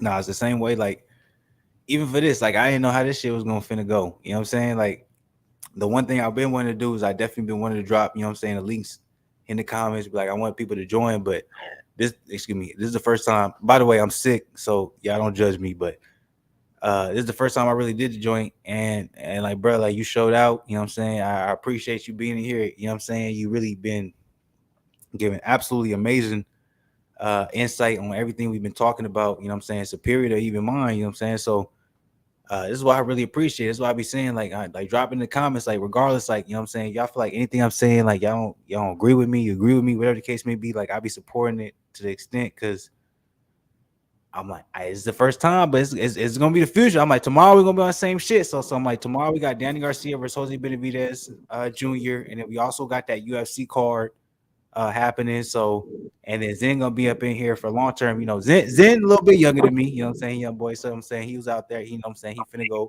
and he in the west a western atmosphere, so he gonna fuck with them bitches. So and I'm Hey, sick, so I can't do nothing. So you know what I'm if you saying? don't That's mind all. me asking, brother, how old are you? If you don't mind me asking, I'll I'm tell my age. 28. 28. I'm 28. Bro, I'm 34, so I'm older than Yeah. you too. So Yeah, I'm 28. I ain't got no problem. I tell everybody, you know what I'm saying? You feel me? 20, but it's nothing but love. I'm sick. I think I got the vid. I'm not gonna say the full name because they're gonna try and don't say yeah, it. Don't say it. Let me yeah, just cut shit off. but I think I hopefully I'll be good. You know what I'm saying? Like, you know what I'm saying? 6 to 7 days. Salute to every sweat. NBA games are legally streamed, but they make millions. UFC does too. Pay-per-view too expensive. Let me ask it. Let me ask this. Are you gonna be paying for anybody watching right now? Are you gonna pay for the pay-per-views coming up this weekend for the UFC? And I know Nope. probably a lot of y'all boxing people, so So I like UFC, but I don't really rock with UFC like that just because a lot of it, I ain't gonna lie to you, I don't understand a lot of like, and when I say I don't understand, I'm saying that I understand taking niggas to the ground, grappling, I understand it, but at the same time, I don't understand it. Whereas with boxing, I've watched boxing so long, I understand boxing very well, and I love the sweet science. I think I think it's different. I think those are two different sports, and if it now I will say If Israel Adesanya is fighting, I'm buying this shit. You know what I'm saying? I'm buying it. If John Jones is fighting, I'm buying it. Outside of them, bro, yeah, it is what it is. For me, that's just for me.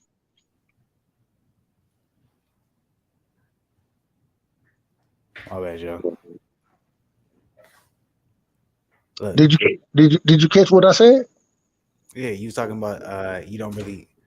It's like you be watching MMA, but at the same time you don't really understand it because when it comes to the grappling and all the extra shit, it's like. But if it's Israel Adesanya, I rock with Izzy. I rock with him. You know what I'm saying? If it's John Jones, I rock with him.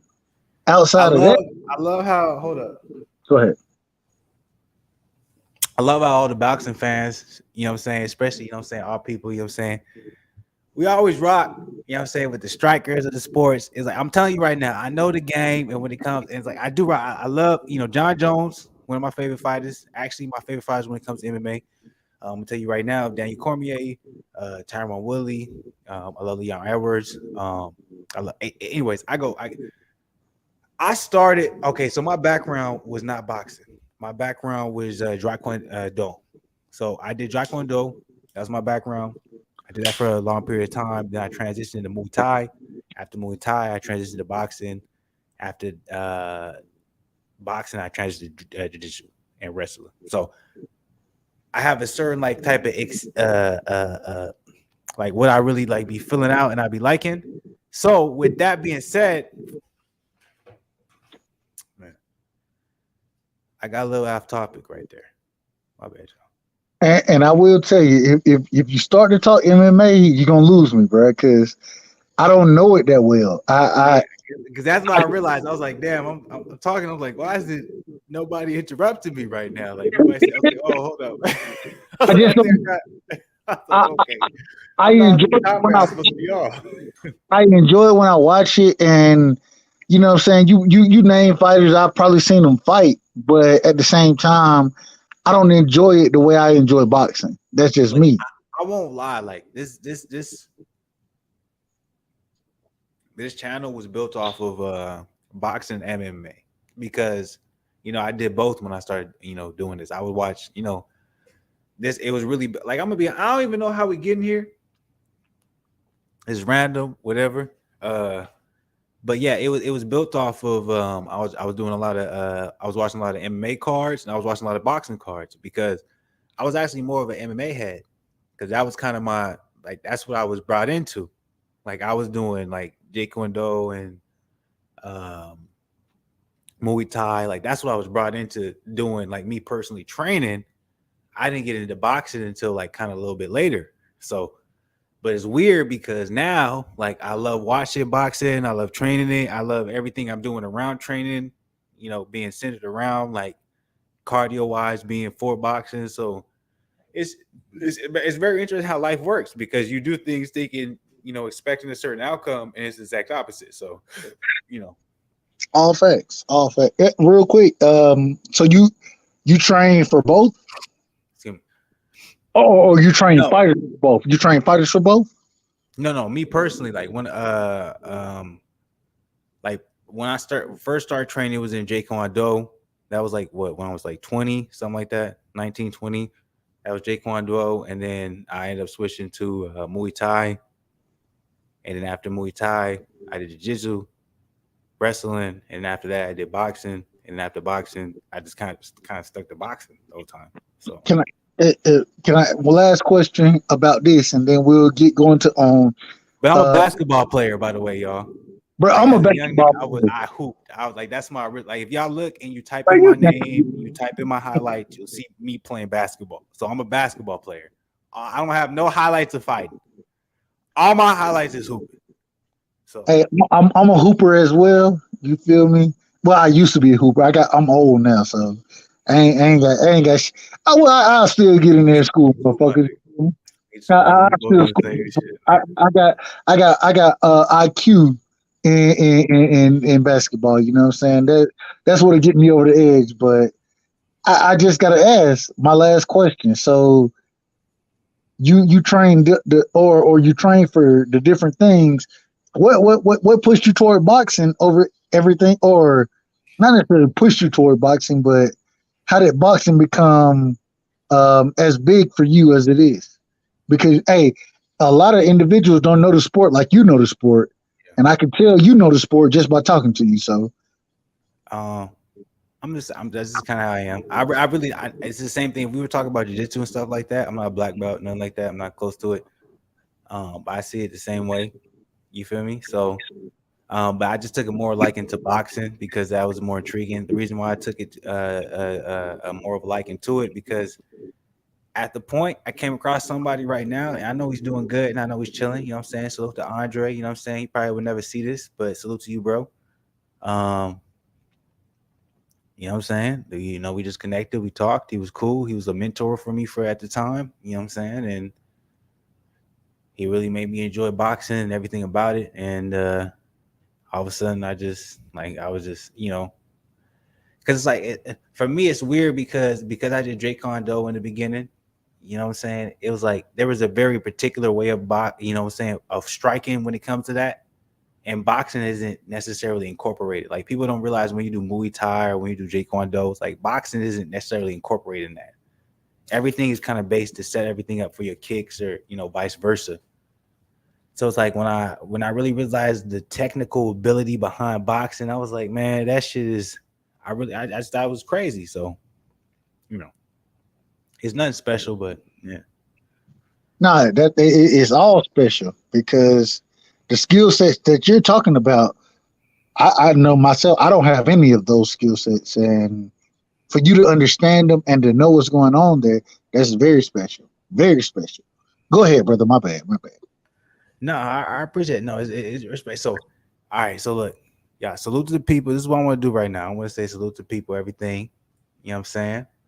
This has been a very good live. This is what I'm gonna do. I want to go through a couple more community board questions.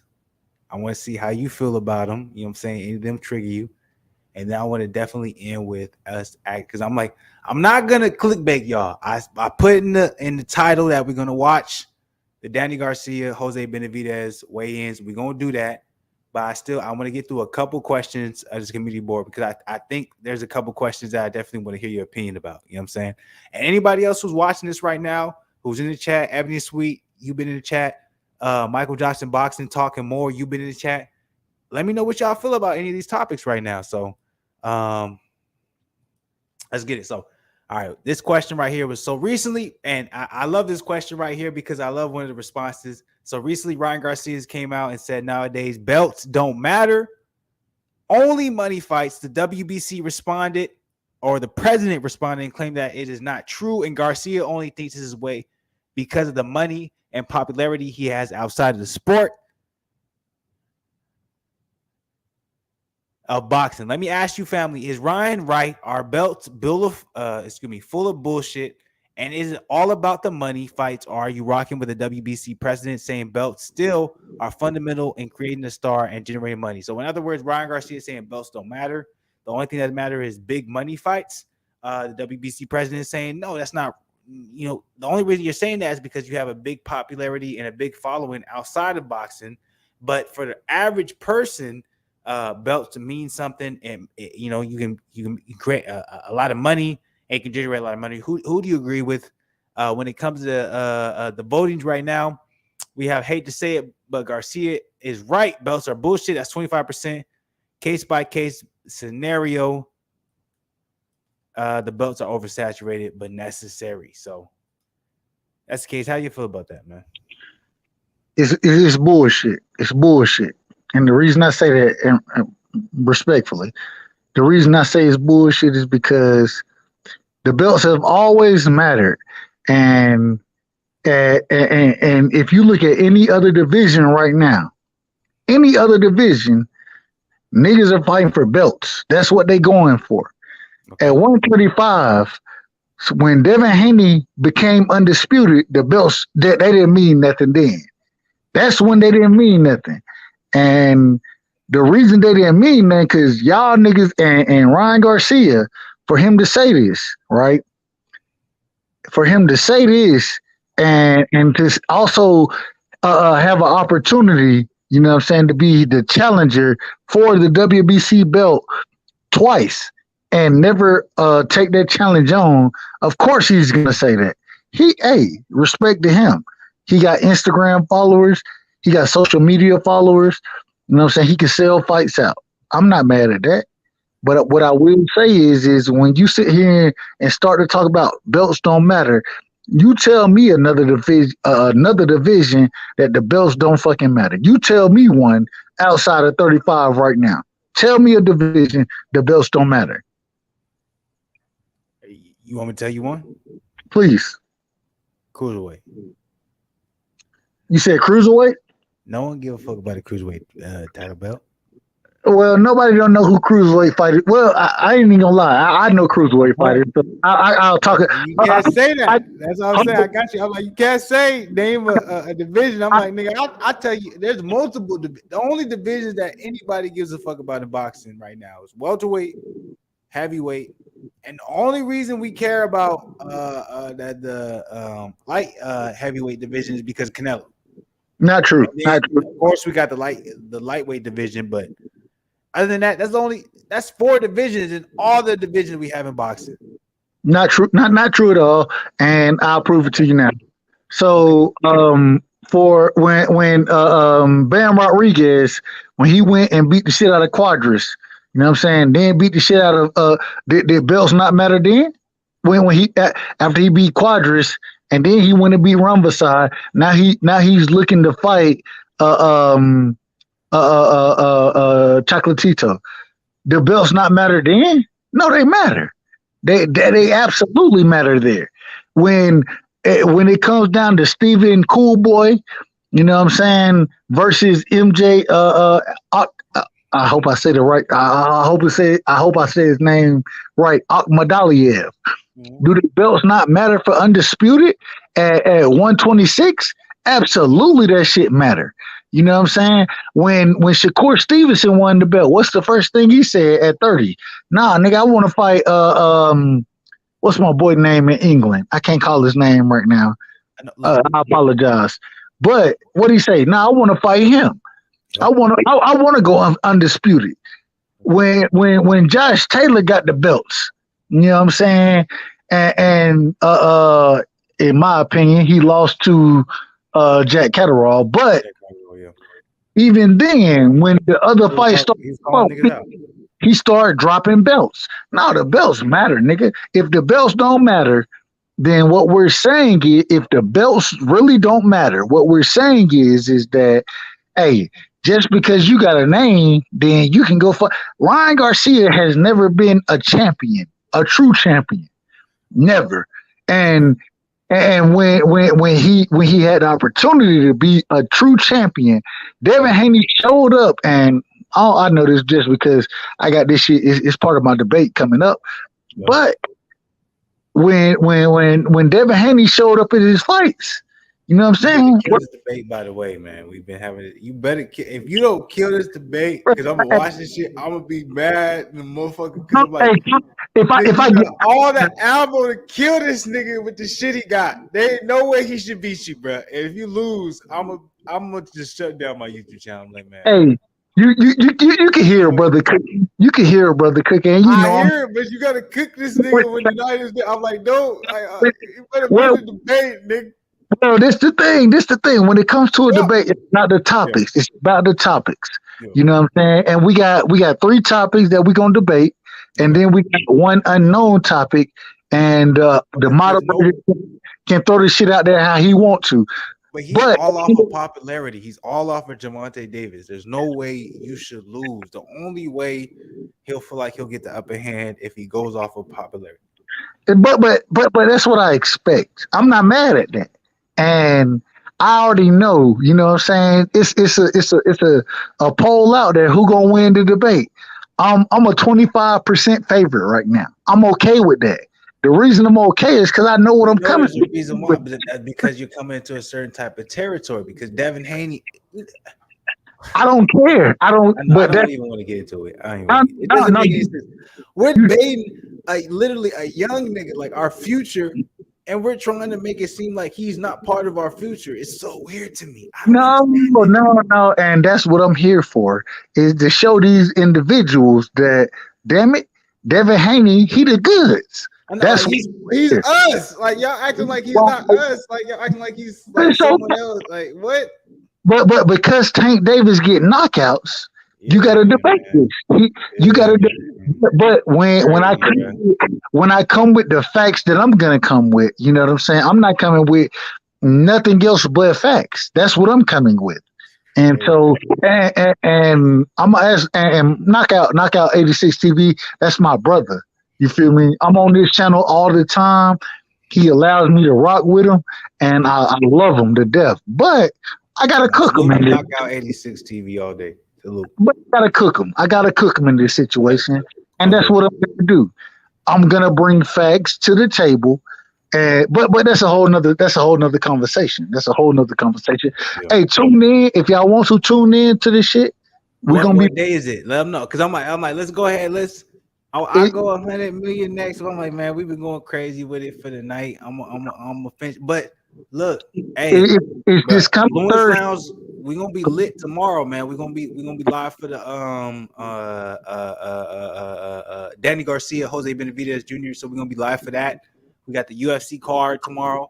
So I'm gonna be Fluence Lounge. You know what I'm saying? Zen gonna be in this thing. I don't know how long he'll be, you know what I'm saying? He younger than me, you know what I'm saying? He living his life. So if you want to go forward the business, go forward the business. Do your thing. And I don't got no problem with none of that. You know what I'm saying? Enjoy your life, nigga. So but I'm gonna definitely be here for sure when it comes to those fights. So y'all can definitely rock with me, you know what I'm saying? When it comes up, we're gonna be crazy with it, you know what I'm saying? So what I'm gonna do is the new thing, I'm like, and I'm saying salute to you because he got me comfortable with it. So I'm like, okay, I can throw the email out there, y'all can rock with it, y'all can compose yourself. So we gonna be on some new shit when it comes to these Fluence Fridays. The way you did it, bro. Hey, you may want to stick with that for a minute. The reason I say that is I jump on panels, you know what I'm saying? I got my own panel. And when one thing you didn't ask me to do was to show myself or that. Nah, ask niggas to show themselves and all of that. Nigga, we talking, nigga. I care about the conversation, nigga. I understand. What's the conversation about? You feel me? Obviously, they saying I do, girl. I hope, man, you better be taking this time out getting them bitches. You feel me? You know what I'm saying? But what happened is a nigga will listen to your channel. You know what I'm saying? And they'll disagree with what you talking about, regardless of what it is. And then what they want to do, they gonna hit the link, and then they gonna come on and put porn. Now I'm just telling you, it's facts. I've seen this multiple times. They gonna come on. They gonna put porn shit on, naked, titty. They gonna put all type of shit on, and you gonna be sitting here like, bro, what the fuck you on? Nah, bro. Discredit my shit. I don't give a fuck about none of this shit. They get the fuck out of here. If you going, all I'm saying is, if you drop the link in and you seen somebody like myself, I wanted to cook with you. You know what I'm saying? So you say, hey, hit my email. I was skeptical, man. In the beginning, I was like, man, he finna be on some bullshit. Because I'm like, I've been doing this little YouTube shit for a little bit, and I'm like, most niggas they be on some bullshit. But I was like, nah, you on some real shit. I appreciate you, bro. Because I'm like, this. Like, even I'm like, I salute to Zien, I love Zien, you know what I'm saying? That's my dog to the day I die, you know what I'm saying? I grew up with that nigga, but I'm like, we really had some good conversation when it comes to boxing shit. So that's why I really be like, I'm like, let me know when you want to get back on the platform, man. We can really do some shit. Like, if you want to, like, when we doing the Fluence boxing tomorrow, let me know. You know what I'm saying? I'll send you the link. Come through, bro. But just keep that same energy, bro. Keep that same energy as you got to prove to me. You got to prove to me that you really about that boxing talk. You feel me? You not a troll. You not trying to. Because bro, I do this shit, nigga. I'm like what's today? Friday? I was sick. I was sick, and I did my work. Like tomorrow, I'm finna do my workout tomorrow with shadow boxing. Like I don't play this shit. But hey, I gotta say this. I gotta say this, and I got two things to say.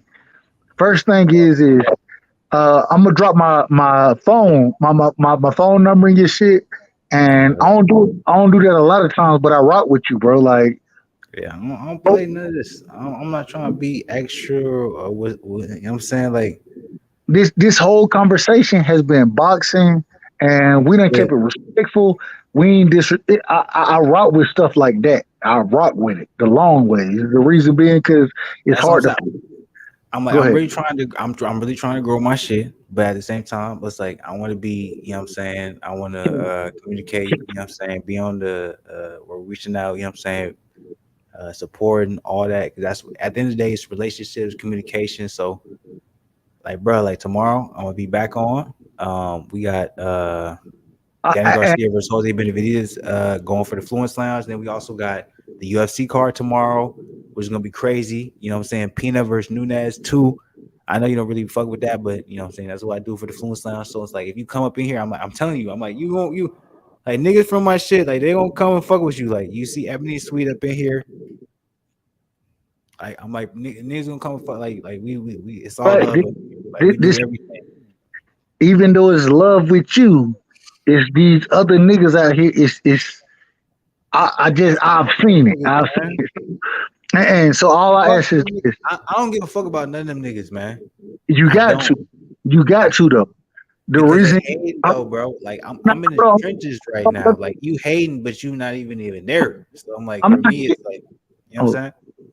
But the thing is they understand how this YouTube shit works, and what they do is they'll try to shut your shit down, and so all I'm gonna say is this: I'm gonna shoot you my information. You feel me? I'm gonna shoot you my information. And so if anytime you cooking, if I got that opportunity, I rock with other channels, you know what I'm saying? But if I got that opportunity, bro, I'm gonna rock with you because I done been here a few times and you keep it real. I fuck with it. Now let's do this. No. Don't fuck with me though here. That's why my shit be like I like my shit. I like me personally, I feel like a lot of this should be fucking with me some more, but like I'd be like, I'm like they're not gonna follow my shit because I'm not on that gimmick shit. You know what I'm saying? I'm not on the editing shit. I'm not on none of that. No, let's do this. Can we do this, bro?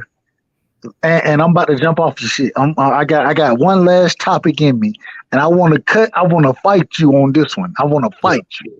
Yo. Respectfully. Yeah, absolutely.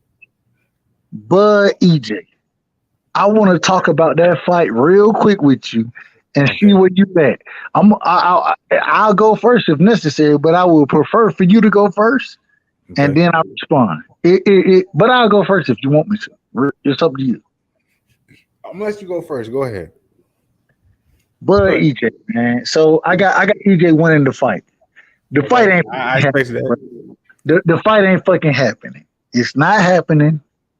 And it's not on Bud. It's not on EJ. It's not on either one of them. The shit is Showtime. It's on Al Heyman. These are the niggas we need to be. And I told you before, boxing politicians. I don't fuck with them, and I'm gonna be critical of them in this situation. And I got quote unquote sources, individuals who done talked to Espinosa. Man, fuck Steven Espinosa as well. That's where I'm fighting. That's why. Okay. All right. If the fight don't happen, right? Okay. People want me to blame Bud. They want me to blame Bud because I rock with EJ. And I rock with EJ and Bud, to be honest. I just think EJ wins the fight. I don't want to stop you, but real quick.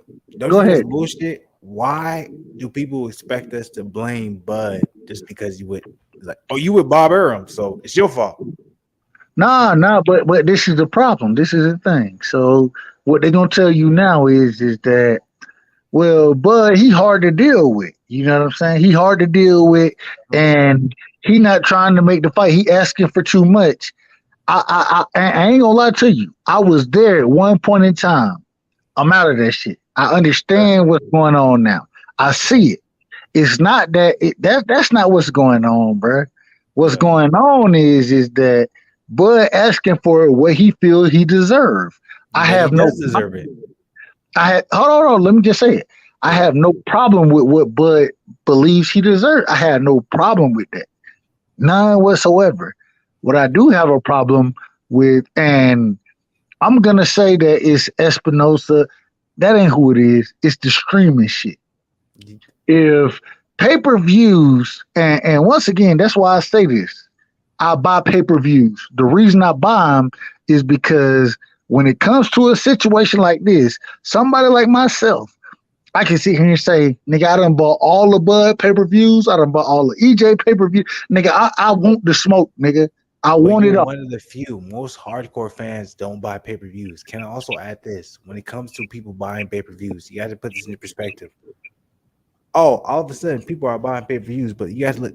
Wait, when did people start buying pay-per-views? What makes them feel like, okay, I want to buy a pay-per-view? You see what I'm saying? I can answer that question from my perspective, not anybody else's though. The reason I do it is because I want the sport to grow.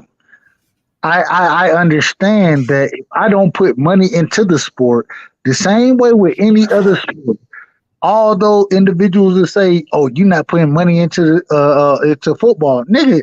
No, football is totally different because if you watch the shit, you know what I'm saying, then it creates revenue. Just by watching it. Yeah. So I understand that with boxing is a niche sport. Everybody's not doing it the way that I want them to. But I know that if I buy it, then it helps the fighters and it helps grow the sport. That's how I look at it. You know what I'm saying? I absolutely respect you. I just want to say I want to salute to Sniper. That's Trinidad Hira. He's an OG of the channel. Beast. Amateur career, he's undefeated. So Sniper, he's a beast. So nothing but love to my guy. You know what I'm saying?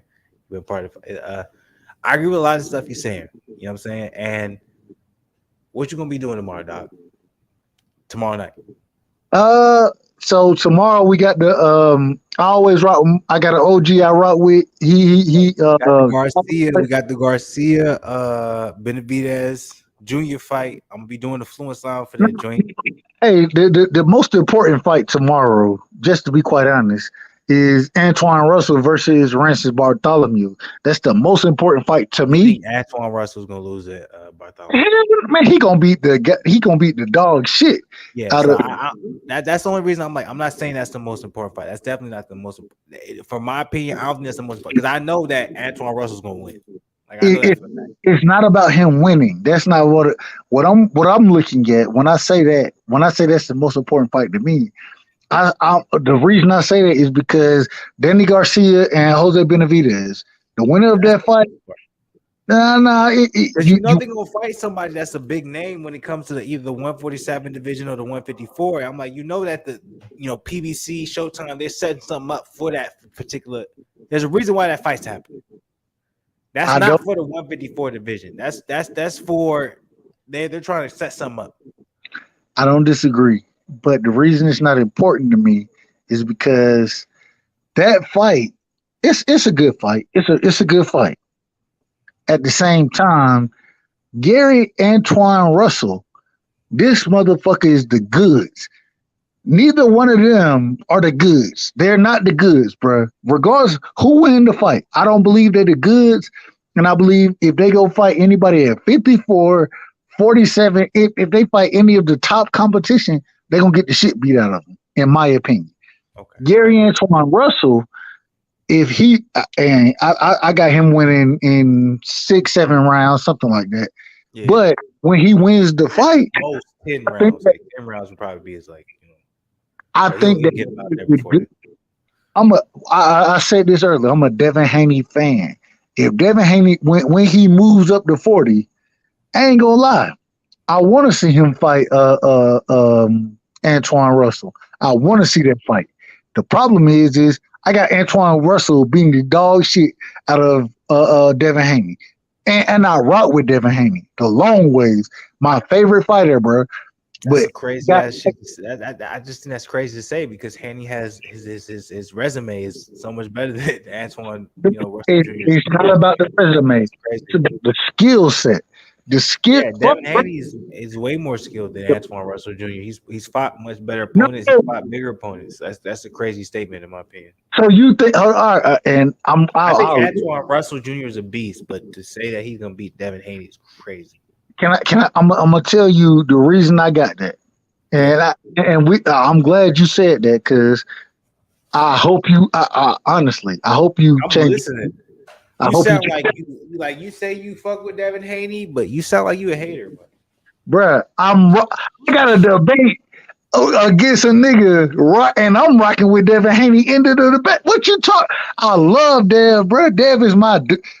It sound convenient, my nigga. I'm like, cause that's a crazy statement. I'm like, you like, Man, Antoine Jr. Russell being better than Devin Haney. Like Devin Haney, 23 years old, he's undisputed at 135. Like, I agree. that's crazy. I agree. Like, who can touch what he's done right now? You feel me? I'm not talking about accolades. I'm talking about skill set and what I see. I'm just going off of what I see. Is an equivalent to accolades. Like I've learned, like as I gotten older, it's like even though you feel like you may have the better skill set, you may be more athletically gifted. At the end of the day, if you don't have the mindset, you don't have the discipline to make sure all of that comes together, you ain't gonna be on the same level. Bro, I hope and come together. And his pops is what makes it come together, and we gotta be appreciative of that and acknowledge it. This is, all right, and so I hope I'm wrong. I ain't gonna lie to you. I hope I'm wrong. Yeah. You ask anybody who know me and heard me talk about this shit. I hope I'm wrong. My problem is as a boxing fan, I try my best to be as realistic as possible. Yeah.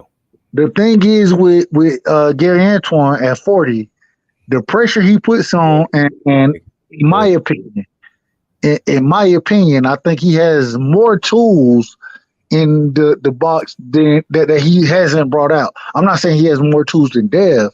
I'm just saying he has more tools he hadn't had to bring out. The majority of the individuals he's fought, he can be a pressure fighter and can be successful doing that. If the pressure he brings normally, if he brings that shit against Dev got to have some shit to get. And I will say this, niggas, this is part of my debate. People always want to say Dev ain't got no power. He got enough power that you can't walk his ass down. He would have been walked down. He would have been looked like he was a punk. He would have been like he was against the ropes, but he never been against the ropes. Yeah, absolutely. He ain't never on the fucking ropes. He gonna get you off his ass. Why is he never in a position where he feels like he has to motherfucking defend himself? Where he's like, this nigga about to knock me out. We seen that with Adrian Broner with Madonna. That was when Adrian Broner's whole entire career changed. We seen he was like, damn. Bro, Tank Davis against Mario Barrios. I just watched it today, bro. Tank Davis was in the motherfucking corner getting pieced up by Mario Barrios. You can't say shit like that and then talk shit about Keith Thurman, because Keith Thurman was never in that position against Barrios. Hold on, we made Barrios look like a little bee. You know what I mean? Barrios didn't have no type of leverage against Keith Thurman. But there's a difference between Keith Thurman ain't hero. He ain't that nigga. There's a difference between Tank, and I don't want to get too far into it, but there's a difference between Tank and Keith. The difference is that the size advantage. I always say, and salute to Keith Thurman, because Keith Thurman beat the shit out of Mario Barrios. So that's my point. Like, you making my point. Like, that shows me that the size advantage, Keith Thurman took advantage of his size advantage and made it an easy fight. Keith Thurman didn't get touched. But once again, he did get touched. He spit his mouthpiece out in that fight. But once again, the problem is fucking with that nigga, man. Keith Thurman didn't get touched in that fight, man. Then why he spit his mouthpiece out? Because that nigga was laughing at that nigga. He was like, shit, I can't laugh at you with the mouthpiece in. I gotta spit the mouthpiece out, and I gotta laugh at your ass. Man, Keith Thurman himself then said, man, I don't want to talk about Keith. I don't want to talk about him right now, because I ain't gonna lie. I shit on Keith Thurman, and the reason I do is because I expected more from him, and when I didn't get it, the shit pissed me off. Okay. I thought it was you trying to put this nigga back on a pedestal, and he won the fight easily, but you wanted him to knock the nigga out. No, it ain't even about him knocking Mario Barrios out. My thing is, he could have. He took the rounds, but he could have knocked him out if he wanted to. But he took the rounds. I'm not mad at him taking the rounds or not. He needed the rounds because the nigga ain't been in the ring in damn near 2 years. Absolutely, he needed the fucking rounds. So I'm not mad at that. I'm not mad at that. What I'm mad that Keith Thurman, I thought he was the goods, bro. I thought he was at the time when Keith was gathering belts, you know what I'm saying? I thought he was the motherfucking goods. And he proved me wrong. And then after he got his ass whooped by goddamn Pacquiao, what did he do? Nigga went and had, I don't know what he did. When he got married and had a whatever. I don't want to get into that. That's why I don't want to get into this shit. So he lost. I don't want to get into it because shit about it. I don't want to talk shit about it, brother. I still rock with Keith Thurman. That's his only loss. Bro, if Keith Thurman fight any of the top dudes at 35 or at 40, 47 right now, he gonna get the dog shit beat up. If he fight, and I'll give you an example. If he fight Stanley Onis, if he fight Boots, if he fight Virgil Ortiz, if he fight Bud, if he fight Spence, they all stop the body, bro. They all crazy ass take. That's a crazy ass take because Keith Thurman, man, he had most of the belts when he was 27, 28 years old. And then he took 3 years off. I know, because he had injuries. But if you have a belts when he was 27, 28 years old, then he can obviously answer to the people we're talking about now. It's formidable. That's easy work. It's not even hard. I'm gonna give it. Me and you will argue this next time. I don't want to argue it tonight. I don't want to argue it tomorrow, nigga. Because we gonna, if you come in, I don't know if you gonna come in, but we're gonna have the Fluence Lounge tomorrow. I'm gonna put the post for the link for niggas to come in, man. It's gonna be the new shit, man. Hey, do me a favor. I dropped my number in there. I dropped my number in the shit, man. Lock me in. Text me. No, we're gonna be here tomorrow. We got Danny Garcia versus Benavidez, so we got the Fluence Lounge for that joint. You know what I'm saying? We're gonna have the UFC going tomorrow because we got Amanda Nunes versus Julian Pena, Anthony Smith versus Akalev. Big card tomorrow, so Fluence Lounge for that joint. So you can hop in. I'm gonna put the link on that joint. So if you come in during that time, you're gonna be able to hop in. It's gonna be the new thing. When it comes to this joint, it's not gonna be no more where it's just gonna be straight Fluence Lounge. I'm gonna be throwing the link in the comment section. Y'all can hop in if y'all want. You know, feel me? We have a good time. Hey, so like I said, man, I got my OG I rock with. I know he gonna be calling the fight. Yeah, absolutely. I rock with him, but you know what? I ain't gonna lie to you.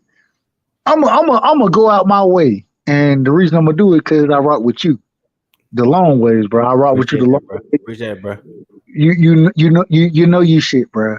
Anybody who knows shit and can have this conversation we done had tonight, which I think me and you both would agree that it's been a lively conversation, and I rock with you, bro. And can you hop in tomorrow? I will.